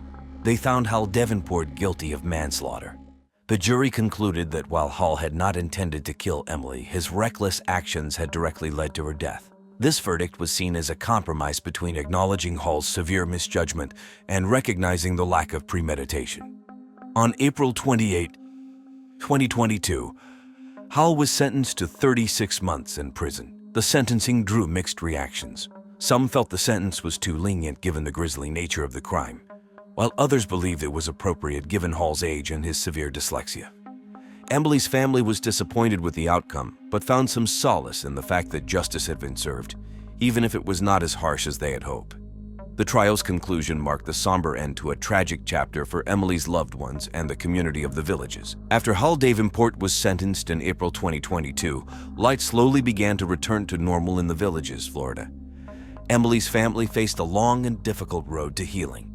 Her father, Robert Harrington, continued to live in the same home he had shared with Emily. The house was filled with memories of her, from photos on the walls to her belongings that still lingered. Robert, deeply affected by his daughter's death, sought counseling to help cope with his grief. He also became involved in local advocacy for victims' families, using his experience to support others going through similar tragedies. Hal Davenport, now serving his 36-month sentence, was housed in a state prison. At 68 years old, his life behind bars was challenging. The prison system, known for its strict security and routine, was a stark contrast to his previous comfortable life in the Villages. Hal's health deteriorated during his incarceration, and he struggled with the isolation and the harsh reality of prison life. His family, although supportive, found it difficult to reconcile the man they knew with the crime he had committed. As time went on, the Villages returned to its usual routines. However, the memory of Emily Harrington remained a poignant chapter in the community's history, reminding everyone of the fragile nature of life and the impact of one tragic event on many lives. Darla Orville, 45, was a well-known and successful realtor from Mankato, Minnesota, a town more famous for its cornfields and conservative values than for the kind of thrill-seeking that Derek openly craved. Outwardly, Derek was the perfect image of a charismatic, outgoing man who seemed to have it all. His confidence and charm made him a popular figure in his community, and his real estate business was thriving. He was known for his love of adventure and excitement, always the first to suggest a daring activity or exotic vacation. Derek's love for life's thrills, including those of a sexual kind, extended beyond his career and into his personal life, where he sought out experiences that pushed boundaries. This desire for excitement led Derek and his wife Janice to book a trip on an adults-only cruise through the Caribbean in April of 2015. This cruise, marketed as an exotic getaway for couples seeking to spice up their relationships, promised a week of sun, sea, and illicit sex. Derek saw it as the perfect opportunity to explore the more daring side of his sexual interests. Despite his adventurous nature, Derek's life wasn't without its darker sides. Friends described him as someone who could be controlling, particularly in his relationships. This side of Derek had surfaced more often in recent years, straining his marriage to Janice, a quiet and somewhat meek woman. Yet Derek remained determined to revive the spark in their relationship through illicit sexual practices such as swinging and wife swapping, believing that this cruise could be the answer to his marital problems. In the days leading up to their departure, Derek tried to force Janice to go on the cruise with him, in the belief that this trip would bring them closer together. He painted a picture of excitement and intimacy that he hoped would rekindle their romance. But behind his confident exterior, Derek was unaware of the storm brewing beneath the surface of his marriage. As the cruise approached, Derek's dreams were filled with visions of adventure and passion. He was ready to dive into the experience, never imagining that it would be the last adventure of his life. On the morning of April 14, 2015, at approximately 9:00 a.m., a housekeeper aboard the luxurious cruise ship made a grisly discovery. Her name was Luisa Palacio Ortiz, a 32-year-old woman from San Juan, Puerto Rico, who had been working on the ship for nearly 5 years. As she went about her usual routine, cleaning the cabins while most passengers were at breakfast, she approached cabin 827, the suite assigned to Derek and Janice Orville. When Luisa knocked on the door and received no answer, she assumed the couple had gone out for the day. Using her master key, she entered the room to begin her cleaning. Almost immediately, Luisa noticed something was wrong. The room was eerily quiet, and a strange, heavy smell lingered in the air. As she stepped further into the cabin, Luisa's eyes were drawn to the bed, where she saw Derek Orville's body. He was naked, lying face down on the bed, the mouth gagged and his hands bound to the bedpost with metal chains. A pillow was pressed tightly over his face, and there were no signs of movement. Shocked, Luisa froze for a moment, trying to process what she was seeing. Her heart raced, and she felt a wave of nausea. But years of working on the ship had taught her to stay calm in emergencies. Quickly, she backed out screaming of the room and ran down the hallway to the nearest phone. She dialed the ship's emergency number and reported what she had found. Within minutes, ship security arrived at the scene, and the area was cordoned off to prevent any passengers from entering. Luisa, visibly shaken, was taken to a private area where she was given water and comforted by a fellow crew member. She later told investigators that she had never seen anything like this before and hoped never to see it again. The discovery of Derek's body sent shockwaves through the ship.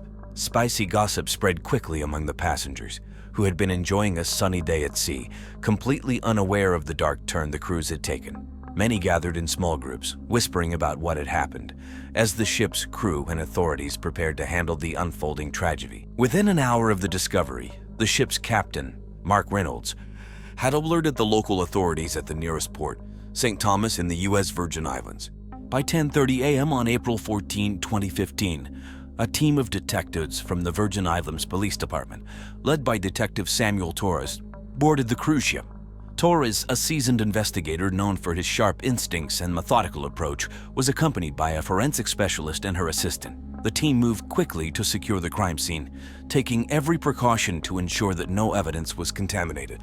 As Torres entered cabin 827, he was struck by the stark contrast between the luxury of the room and the brutal reality of the crime. The cabin, with its plush bedding, elegant furniture, and ocean views, was immaculately clean, too clean. The air was heavy with the scent of cleaning products, which suggested that the scene had been deliberately sanitized. Derek Orville's naked body lay undisturbed on the bed, still bound with metal chains and gagged with a ball, a pillow pressed tightly against his nose. There were no signs of a struggle, no blood, and no obvious fingerprints, indicating that the killer had taken great care in covering their tracks. The medical examiner immediately began her examination of the body, noting the ligature marks on Derek's wrists and ankles. The chains were heavy and industrial-looking, not something typically found on a cruise ship, raising suspicions that they had been brought on board specifically for this possibly sexual purpose. They also observed that Derek's lips were tinged blue, a clear sign of suffocation. The time of death was estimated to be around 2:00 a.m. based on the body's rigidity and temperature. Meanwhile, Torres meticulously searched the room for any additional clues. They used luminol to check for traces of blood, but the tests came back negative, further supporting the theory that the scene had been carefully cleaned. Torres also ordered a sweep of the cabin for any hair, fibers, or other forensic evidence that might have been overlooked. The detectives were puzzled by the lack of any clear evidence pointing to a suspect. Everything about the scene suggested a premeditated, calculated murder by someone who knew Derek's preferences and tendencies. As the investigation continued, the crew and passengers were questioned. Ship logs were reviewed to identify anyone who might have entered or exited the cabin during the night. But the initial search yielded few leads, leaving the detectives with more questions than answers. The team realized they were dealing with a highly skilled and possibly cold-blooded killer. The first person Detective Samuel Torres focused on was Janice Orville, Derek's wife of 20 years. Janice, 45, was a quiet, unassuming librarian from Mankato, Minnesota. She had always been the opposite of her outgoing husband. Where Derek was adventurous and charismatic, Janice was reserved and meek. Her friends described her as a kind but somewhat timid woman who often felt overpowered by Derek's larger-than-life personality. She had spent most of her life supporting Derek's ambitions, including his desire to sexually experiment with this adults-only cruise. When Torres brought Janice in for questioning on the afternoon of April 14, she appeared visibly shaken, her hands trembling as she clutched a tissue. Janice was cooperative, but her demeanor was that of a woman who had been pushed to the brink. As she recounted the events of the previous night, her voice was soft, barely above a whisper. She told Torres that Derek had been excited about the cruise, particularly about exploring their sexual relationship in new ways, something that had always made her uncomfortable. Janice admitted that she had reluctantly agreed to participate in Derek's wife-swapping fantasy, hoping it would satisfy her husband's increasingly kinky sexual needs. But as the days went on, Janice, already off-kilter, having never even seen the ocean in her life, became increasingly uneasy with her husband's sexual arrangements. She described feeling trapped by Derek's insatiable appetite for bizarre sexual situations and disgusted by the situations he practically forced her into. The night before Derek's death, the couple had argued in their cabin. Janice told Torres that Derek had demanded her to have sex with Marina Davis Lockley, one of the other participants in the wife-swapping arrangement, while he watched. Janice had refused, leading to a heated argument. She admitted to feeling both angry and humiliated, but she insisted that she had left the cabin to cool off, spending the night walking around the ship's deck, staring out at the ocean and praying for strength. Torres pressed Janice on the details of the argument, trying to determine if her anger could have driven her to kill Derek. However, Janice remained calm and composed, showing no signs of the rage that might have led to such a brutal murder. Despite her discomfort with the situation, Janice maintained that she would never have harmed Derek, whom she had loved for so many years. The detectives noted her demeanor, but they couldn't ignore the potential motive, a combination of fear, resentment, and desperation that made Janice a key suspect. The second suspect in Derek Orville's murder was Brian Davis, a 47-year-old investment banker from Long Island, New York. Brian was everything Derek admired: successful, confident, and charismatic, with a reputation as a ladies' man. He had been married to Marina Davis Lockley, a serene British yoga instructor, for 10 years, but their relationship was anything but traditional. Ryan and Marina were in an open marriage, a fact they were open about, particularly during this adults-only cruise. Ryan's involvement in the wife-swapping arrangement had started as a thrill-seeking adventure, something he was always up for. Friends described him as a smooth talker who could charm anyone into doing almost anything. On a cruise, Brian quickly bonded with Derek, who shared his enthusiasm for pushing sexual boundaries. The two men seemed to hit it off immediately, and by the third day of the trip, they had agreed to swap wives. But it wasn't just Derek's wife, Janice, who caught Brian's eye.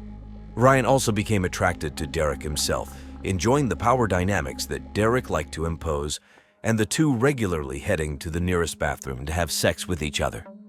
When Detective Samuel Torres brought Brian in for questioning, Ryan was dressed in a casual polo shirt and khaki shorts, looking more like someone about to hit the golf course than a murder suspect. He was relaxed, almost too relaxed, as he spoke to Torres.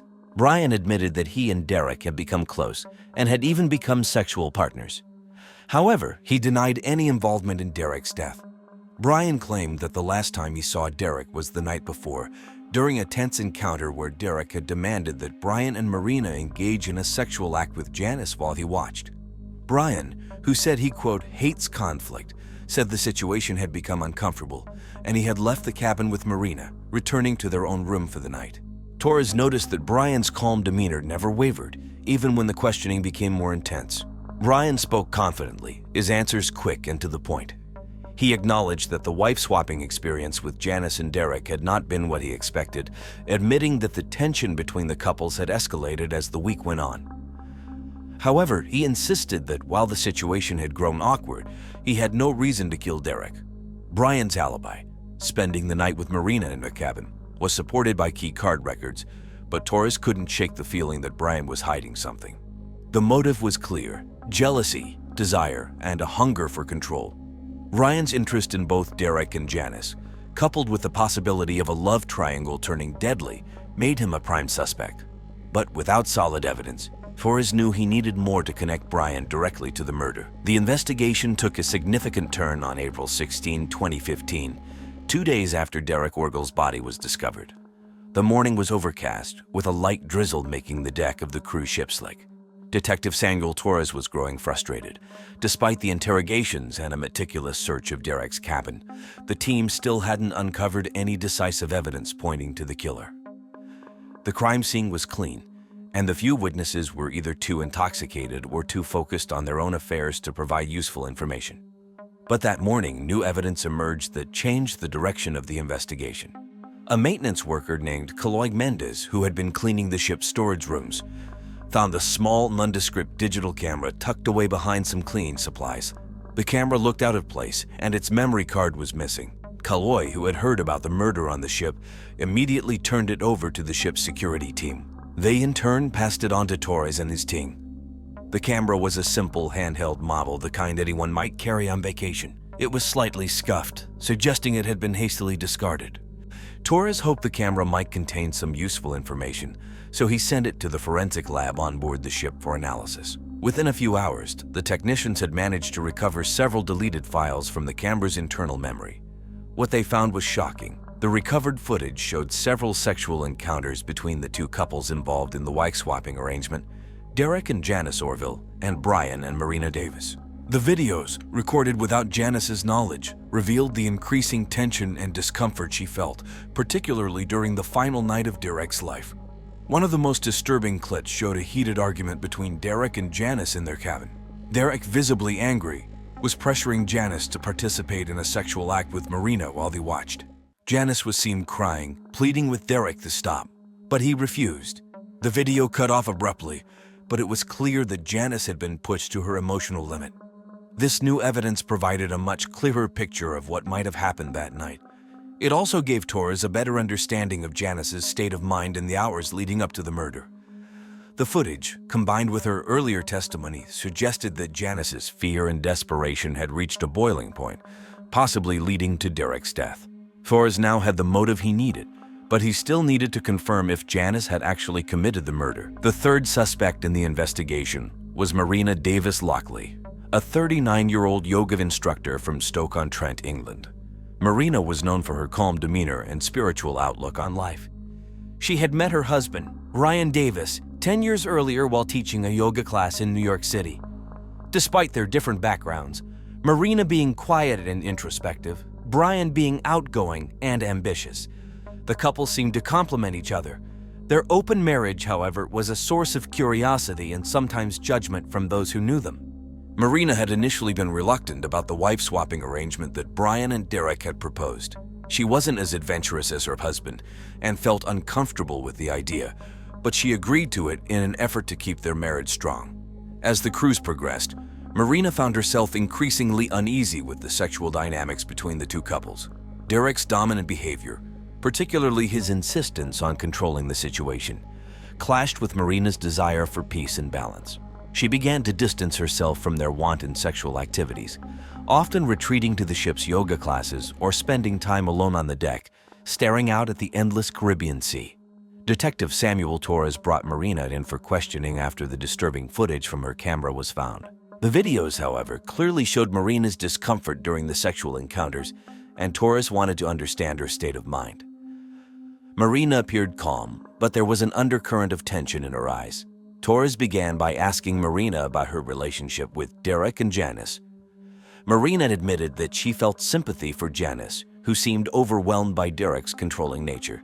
She also expressed regret for agreeing to the wife-swapping arrangement, acknowledging that it had brought nothing but stress and anxiety. She admitted to the videos, saying that she had secretly recorded all their sexual encounters on the cruise for pragmatic reasons only. She told police she was planning to sell the footage to an adult film company as she and Brian were in deep financial trouble. When Torres pressed her about the night of Derek's murder, Marina's calm facade began to crack. She admitted that she had left Derek in Janice's cabin early, unable to bear the situation any longer. However, she denied any involvement in Derek's death. Torres noted that Marina's responses were measured but tinged with a quiet resolve. She seemed genuinely saddened by Derek's death, but also relieved that the ordeal was over. Despite her calm exterior, Torres couldn't help but wonder if Marina's desire to protect Janice had driven her to an extreme action. The possibility that Marina had acted out of a protective instinct, combined with her own discomfort, made her a serious suspect. However, without concrete evidence linking her directly to the crime, Boris knew he would have to dig deeper to find the truth. The breakthrough in the investigation came on April 18, 2015, 4 days after Derek Orville's body was found. Detective Samuel Torres had spent days reviewing the footage recovered from the hidden camera, piecing together the events leading up to Derek's murder. The evidence pointed to only one person who had the motive, opportunity, and means to carry out the crime: Janice Orville, Derek's wife. Janice, a 45-year-old librarian from McMurdo, Minnesota, had been a quiet, supportive partner throughout their 20-year marriage. But the crews had exposed the deep cracks in their relationship. Derek's domineering behavior and insistence on pushing Janice into increasingly uncomfortable sexual situations had taken a toll on her. The footage from the camera revealed Janice's growing distress, particularly during the final night of Derek's life. The video showed Derek demanding that Janice participate in a sexual act with Marina Davis while he watched, bound and gagged. Janice's tearful pleas for Derek to stop went unanswered, and the video cut off just as tensions reached a boiling point. Torres was convinced that Janice had snapped under the pressure, leading her to suffocate Derek with a pillow while he was helpless. On the morning of April 18th, Torres, along with 2 other officers, went to confront Janice in her cabin. The sun was just rising, casting a soft glow over the ship as it continued its journey through the Caribbean. Janice opened the door, her face pale and eyes red from days of sleeplessness. She knew why they were there. Torres informed Janice that she was under arrest for the murder of her husband. Janice didn't resist. Instead, she simply nodded, her hands trembling as she was handcuffed. She seemed resigned to her fate, as if the weight of the past week had finally crushed her spirit. As she was led away, other passengers watched in shocked silence, the reality of the situation sinking in. Back in McMurdo, news of Janice's arrest spread quickly. The small town, where Derek had been a well-known realtor, was stunned. Friends and family struggled to reconcile the image of the quiet, unassuming librarian with the shocking crime she was accused of committing.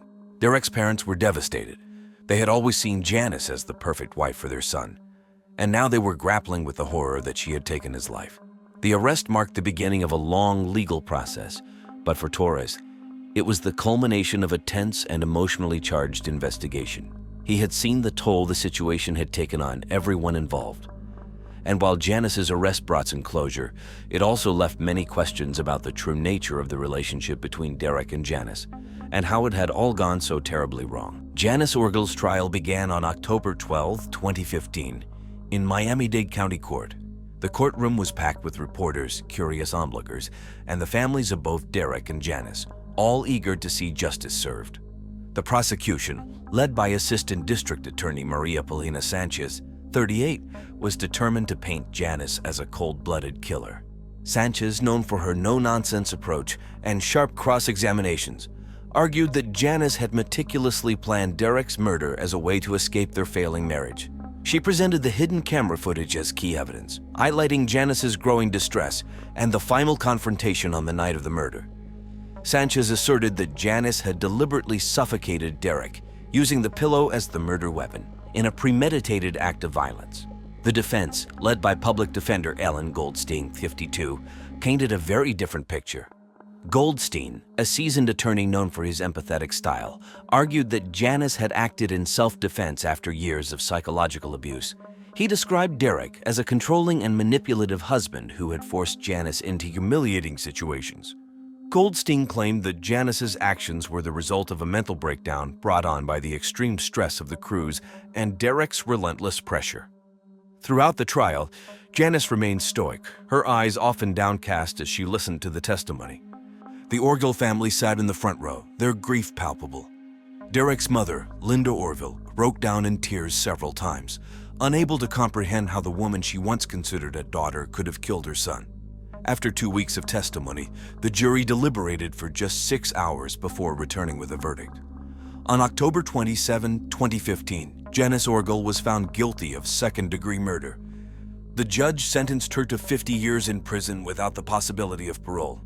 The verdict brought some closure to Derek's family, but it also left them with a deep sense of loss. They felt the sentence was too lenient, given the brutal nature of Derek's death. Janice's family, on the other hand, expressed relief that she had not been sentenced to life in prison, though they were devastated by the outcome. The trial had been a painful experience for everyone involved, leaving scars that would take years to heal. After the trial, the lives of everyone involved were irrevocably changed. Janice Orville began serving her 50-year sentence at the Lowell Correctional Institution, a women's prison in Ocala, Florida. Life behind bars was a harsh adjustment for Janice, who had spent most of her life in the quiet comfort of her Minnesota home. The once mousy librarian now faced a daily reality filled with strict routines, overcrowded cells, and limited contact with the outside world. She kept mostly to herself, spending her days reading and occasionally teaching other inmates how to read and write. Back in McMurdo, Derek Orville's family struggled to move forward. His parents, Robert and Linda, were consumed by grief, unable to accept the loss of their only son. The house that once echoed with Derek's lively presence now felt unbearably empty. Robert, who had always been proud of Derek's achievements, became a shell of his former self, rarely leaving the house. Linda sought solace in her church community, finding comfort in prayer and the support of fellow parishioners, but the pain of losing Derek remained a constant companion. Ryan Davis and Marina Davis Lockley, the other couple involved in the wife-swapping arrangement, returned to Long Island after the trial.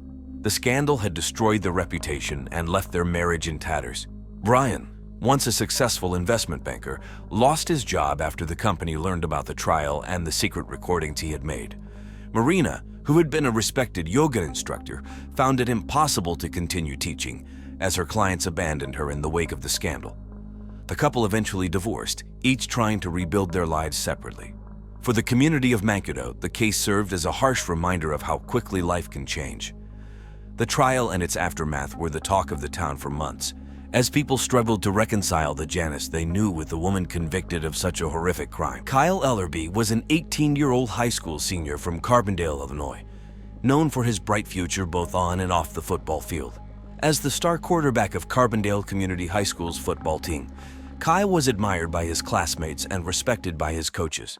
His athletic talent had earned him the nickname Golden Boy among his peers, and he was often featured in local sports reports. He had dreams of playing college football, and several universities had shown interest in recruiting him. Kyle lived with his parents, Richard Ralph Ellerby, 48, and Cindy Ellerby, 45, in a comfortable suburban home. Ralph, a sales manager, was a former athlete himself, having once been a promising football player before a knee injury ended his sports career. He poured his unfulfilled ambitions into Kyle, pushing him to excel in football. Cindy, once vibrant and full of life, had become increasingly withdrawn, battling alcoholism and feelings of inadequacy. The pressure of maintaining appearances weighed heavily on the family, particularly on Kyle, who felt the burden of living up to his father's high expectations. Despite his confident exterior, Kyle was a deeply sensitive young man.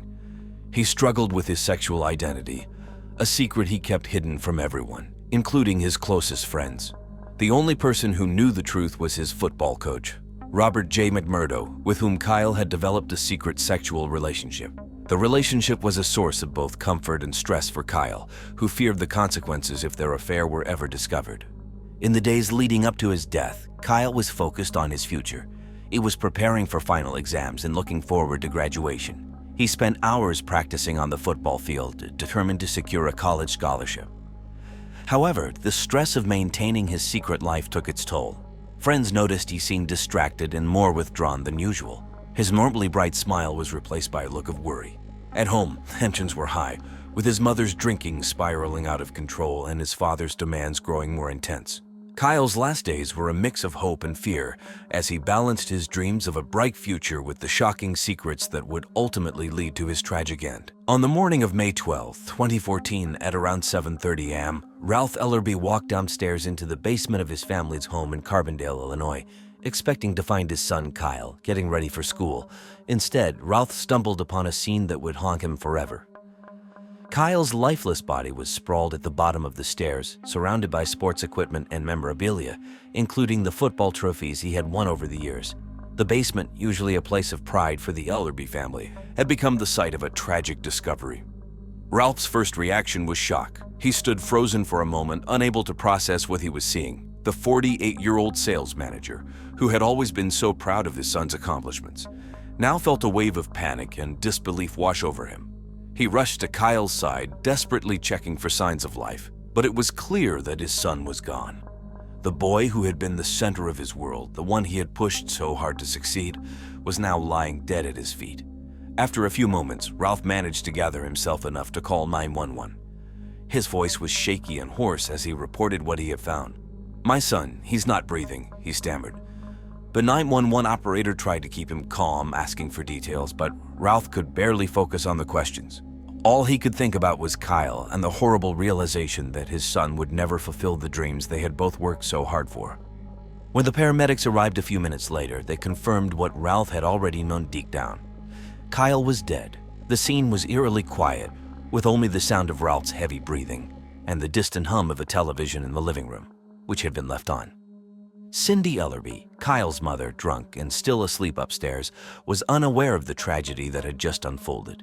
It wasn't until Ralph's anguished cries echoed through the house that she awoke, disoriented, and still groggy from the night before.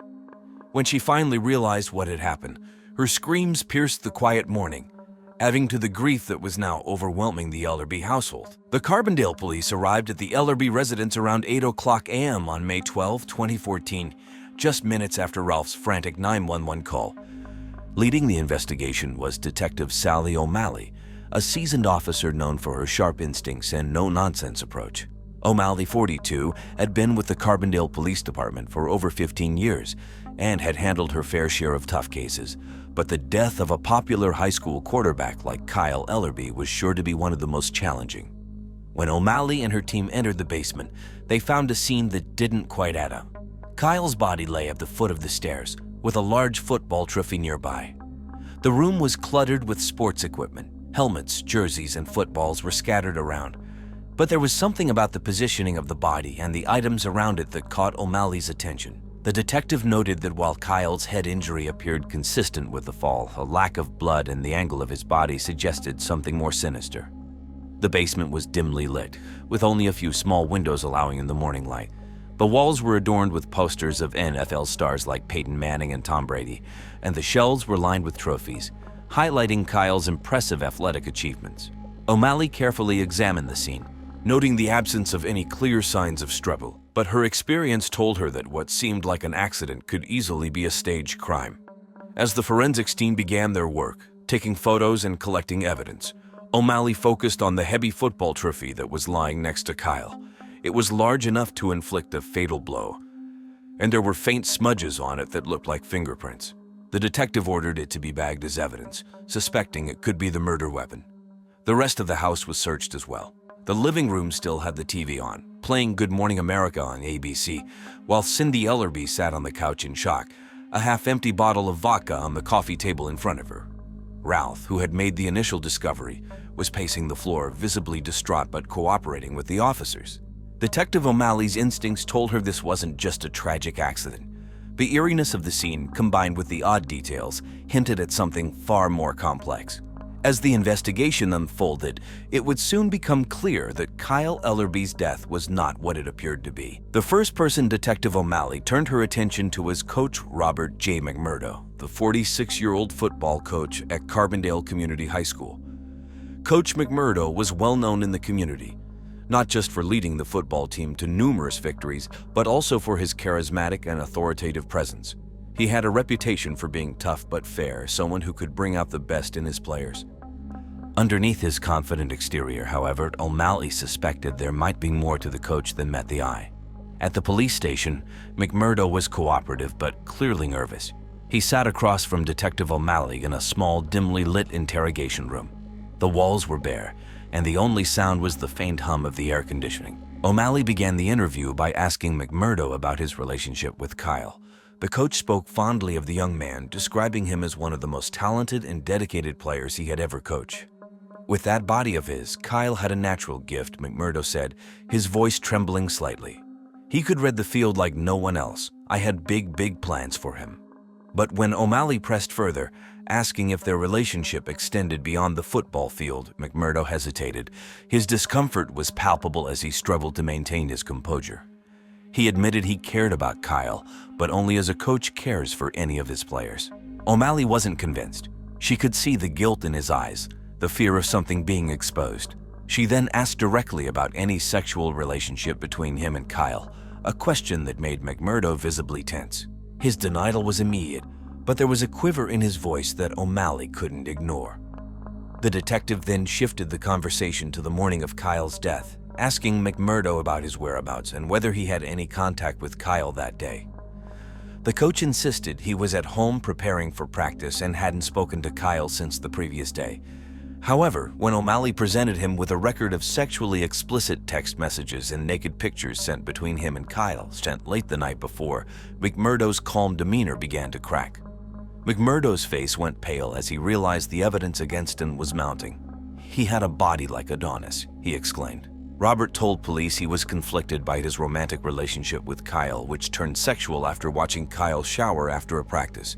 He said he genuinely loved the young man, but he knew the consequences if their affair were ever discovered. Throughout the interrogation, McMurdo maintained his innocence, but his nervousness only grew. He repeatedly wiped his forehead with a handkerchief, his hands shaking slightly. Despite his efforts to appear in control, it was clear that the pressure was getting to him.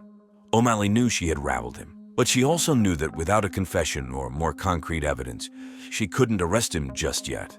The interrogation ended with McMurdo being released, but not before O'Malley made it clear that he was now a prime suspect in the investigation. Next, Detective Sally O'Malley turned her attention to Richard Ralph Ellerby, Kyle's 48-year-old father. Ralph was a sales manager at a local auto dealership and a well-known figure in Carbondale. He had a reputation as a proud, ambitious man who lived vicariously through his son's accomplishments. Once a star high school athlete himself, Ralph's football career was cut short by a knee injury. He had channeled all his unfulfilled dreams into Kyle, pushing him to excel on the football field. On the morning of Kyle's death, Ralph's reaction was intense. He was visibly distressed and kept asking the officers what had happened to his son. According to witnesses, he seemed more agitated than heartbroken. His concern focused on how this tragedy might affect Kyle's legacy and the family's reputation. During his interview with O'Malley, Ralph was cooperative but defensive.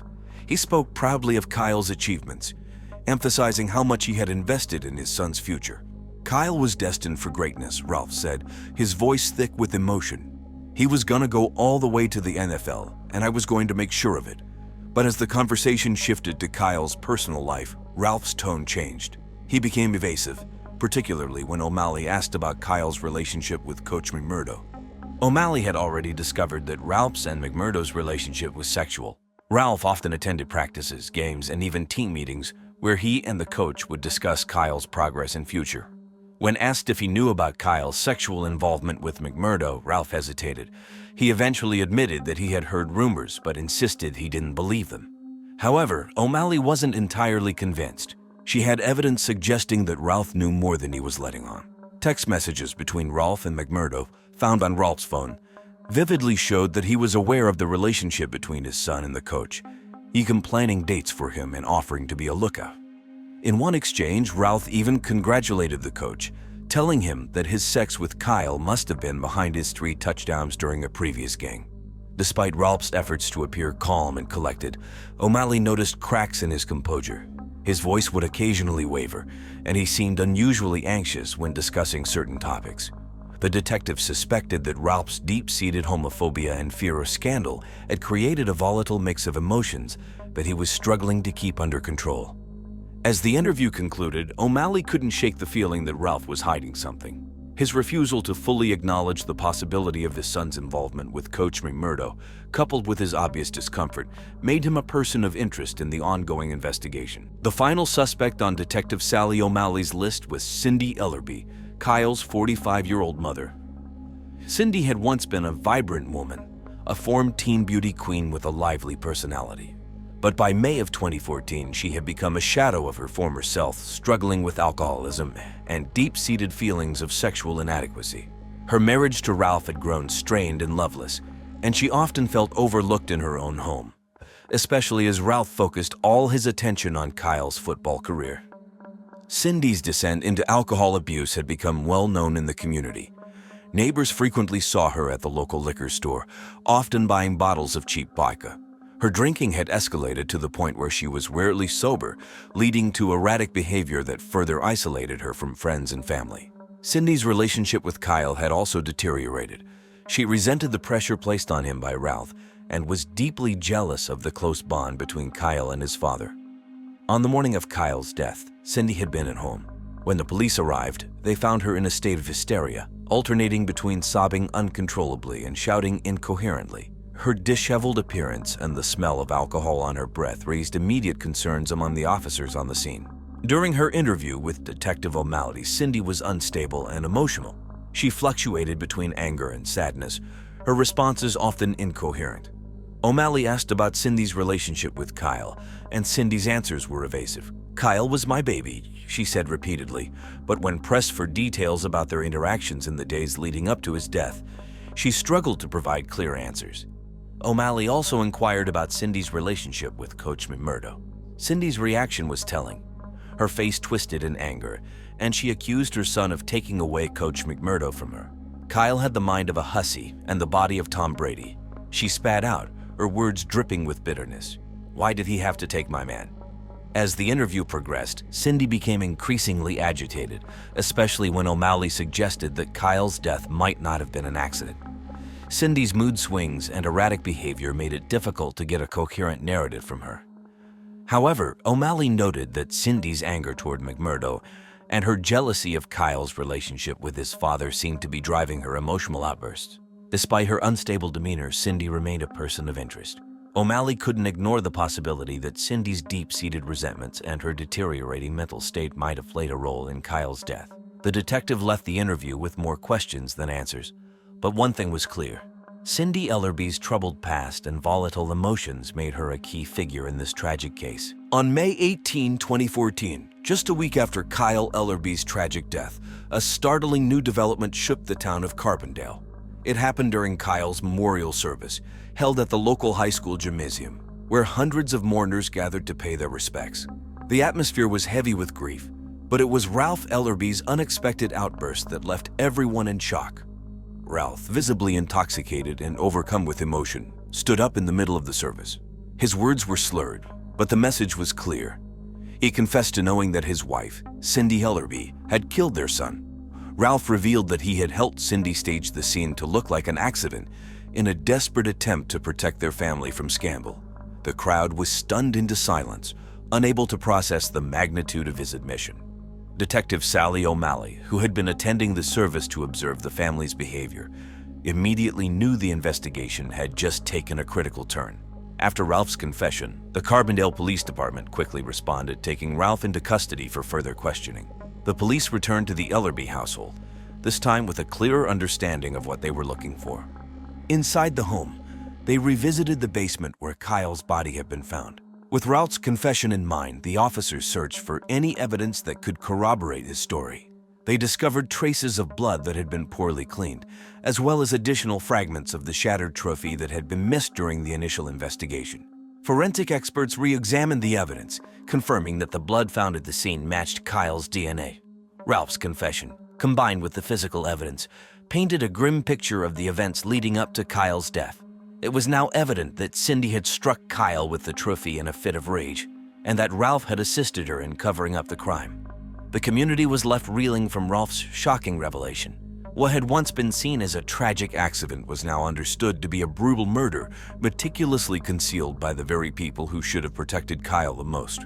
This new evidence and Ralph's confession brought the investigation to a critical juncture, setting the stage for a shocking arrest. Following Ralph Ellerby's shocking confession at his son Kyle's memorial service, the Carbondale Police Department wasted no time in moving forward with the investigation. On May 20, 2014, just 48 hours after Ralph's admission, the police officially identified Cindy Ellerby as the prime suspect in Kyle's murder. Cindy, a 45-year-old homemaker struggling with alcoholism, had long been a troubled figure in the community. Her erratic behavior and strained relationship with Kyle had not gone unnoticed by neighbors and friends, but the truth of her involvement in his death was still a bitter pill for many to swallow. Detective Sally O'Malley led the charge to bring Cindy into custody.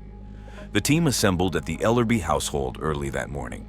The atmosphere was tense, with overcast skies matching the somber mood of the officers. When they arrived at the door, Cindy answered, looking disheveled and weary, as if she had aged years in the days since the memorial.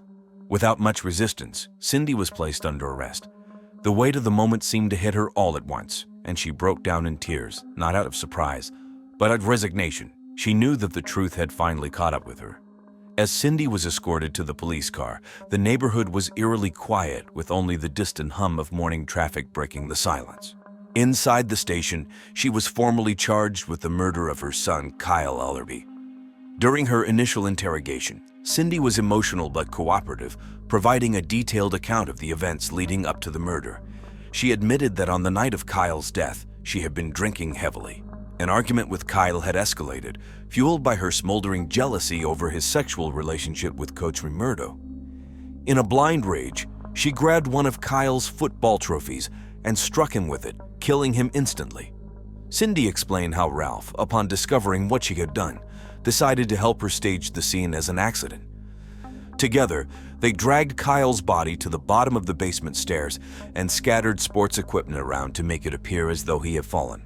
Ralph had hoped that this would keep their family's dark secret hidden, but his conscience ultimately betrayed him.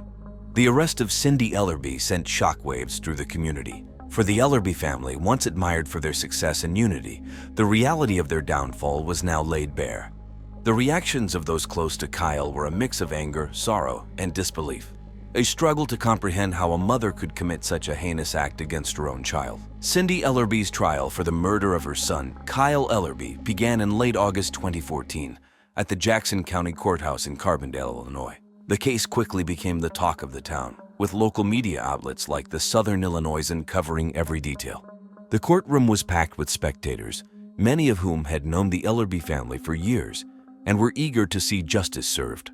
The prosecution, led by District Attorney Mark Armthorpe, a seasoned 50-year-old attorney known for his tough stance on violent crimes, argued that Cindy's actions were premeditated.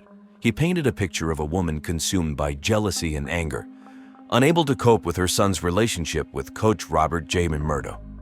Armthorpe emphasized the brutality of the crime, noting that Cindy had not only killed her son but had also gone to great lengths to cover up the murder with the help of her husband, Ralph. The prosecution's case was bolstered by forensic evidence and Ralph's confession, both of which left little room for doubt. On the defense side, attorney Linda Caldwell Blankenship, a 45-year-old public defender with a reputation for taking on difficult cases, argued that Cindy's actions were not premeditated but rather the result of a momentary lapse in judgment fueled by alcohol and emotional distress. Caldwell Blankenship sought to portray Cindy as a victim of her circumstances, a woman struggling with addiction and mental health issues, overwhelmed by the pressures of her life. She pleaded for leniency, arguing that Cindy's actions were not those of a cold-blooded killer, but of a deeply troubled individual who needed help, not harsh punishment. Throughout the trial, Kyle's friends and teammates attended in support of the Ellerby family, their faces reflecting the pain and confusion of losing a beloved friend under such tragic circumstances.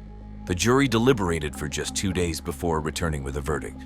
Guilty of second-degree murder, Cindy Ellerby was sentenced to 25 years in prison without the possibility of parole. The verdict brought some measure of closure to Kyle's friends and family, but the impact of the trial was profound. Cindy's sentencing left the community divided. Some felt that justice had been served, while others believed the punishment was too harsh for a woman who had clearly been struggling with her own demons. For Ralph Ellerby, the trial marked the final unraveling of his family, leaving him to face the consequences of his own complicity in Kyle's death. In the aftermath of Cindy Ellerby's trial, life in Carbondale, Illinois would never be the same for those involved. Cindy, now serving a 25-year sentence at Logan Correctional Center, had little contact with the outside world. Her time in prison was marked by isolation and regret as she grappled with the consequences of her actions. The once vibrant woman who had been a familiar face at high school football games was now a shadow of her former self, lost in the routine of prison life. Ralph Ellerby, Kyle's father, was left to pick up the pieces of his shattered life. He sold the family home, unable to bear living in the place where his son had died. Ralph moved to a small apartment on the outskirts of town, where he continued to struggle with his guilt. He had lost not only his son and wife, but also the respect of the community. Ralph, who had once been a prominent figure in Carbondale, found himself alienated and alone, with only his memories for company. His battle with alcohol worsened, and he rarely left his apartment, becoming a recluse. Coach Robert J. McMurdo, who had been at the center of the scandal, resigned from his position at the high school. The revelation of his relationship with Kyle Ellerby had destroyed his career. Despite never being charged with a crime, the damage to his reputation was irreversible. McMurdo moved out of state, trying to rebuild his life in anonymity. However, the stigma followed him, and he found it difficult to escape the shadows of his past. He took on low-profile jobs, avoiding any roles that would put him back in the public eye. The community of Carbondale, once united in support of the Ellerby family, was left divided and disillusioned. The trial had exposed the darker side of the town, shattering the image of a perfect community. In the years that followed, the memory of Kyle Ellerby's tragic death lingered, a reminder of the secrets that can tear a family and a town apart.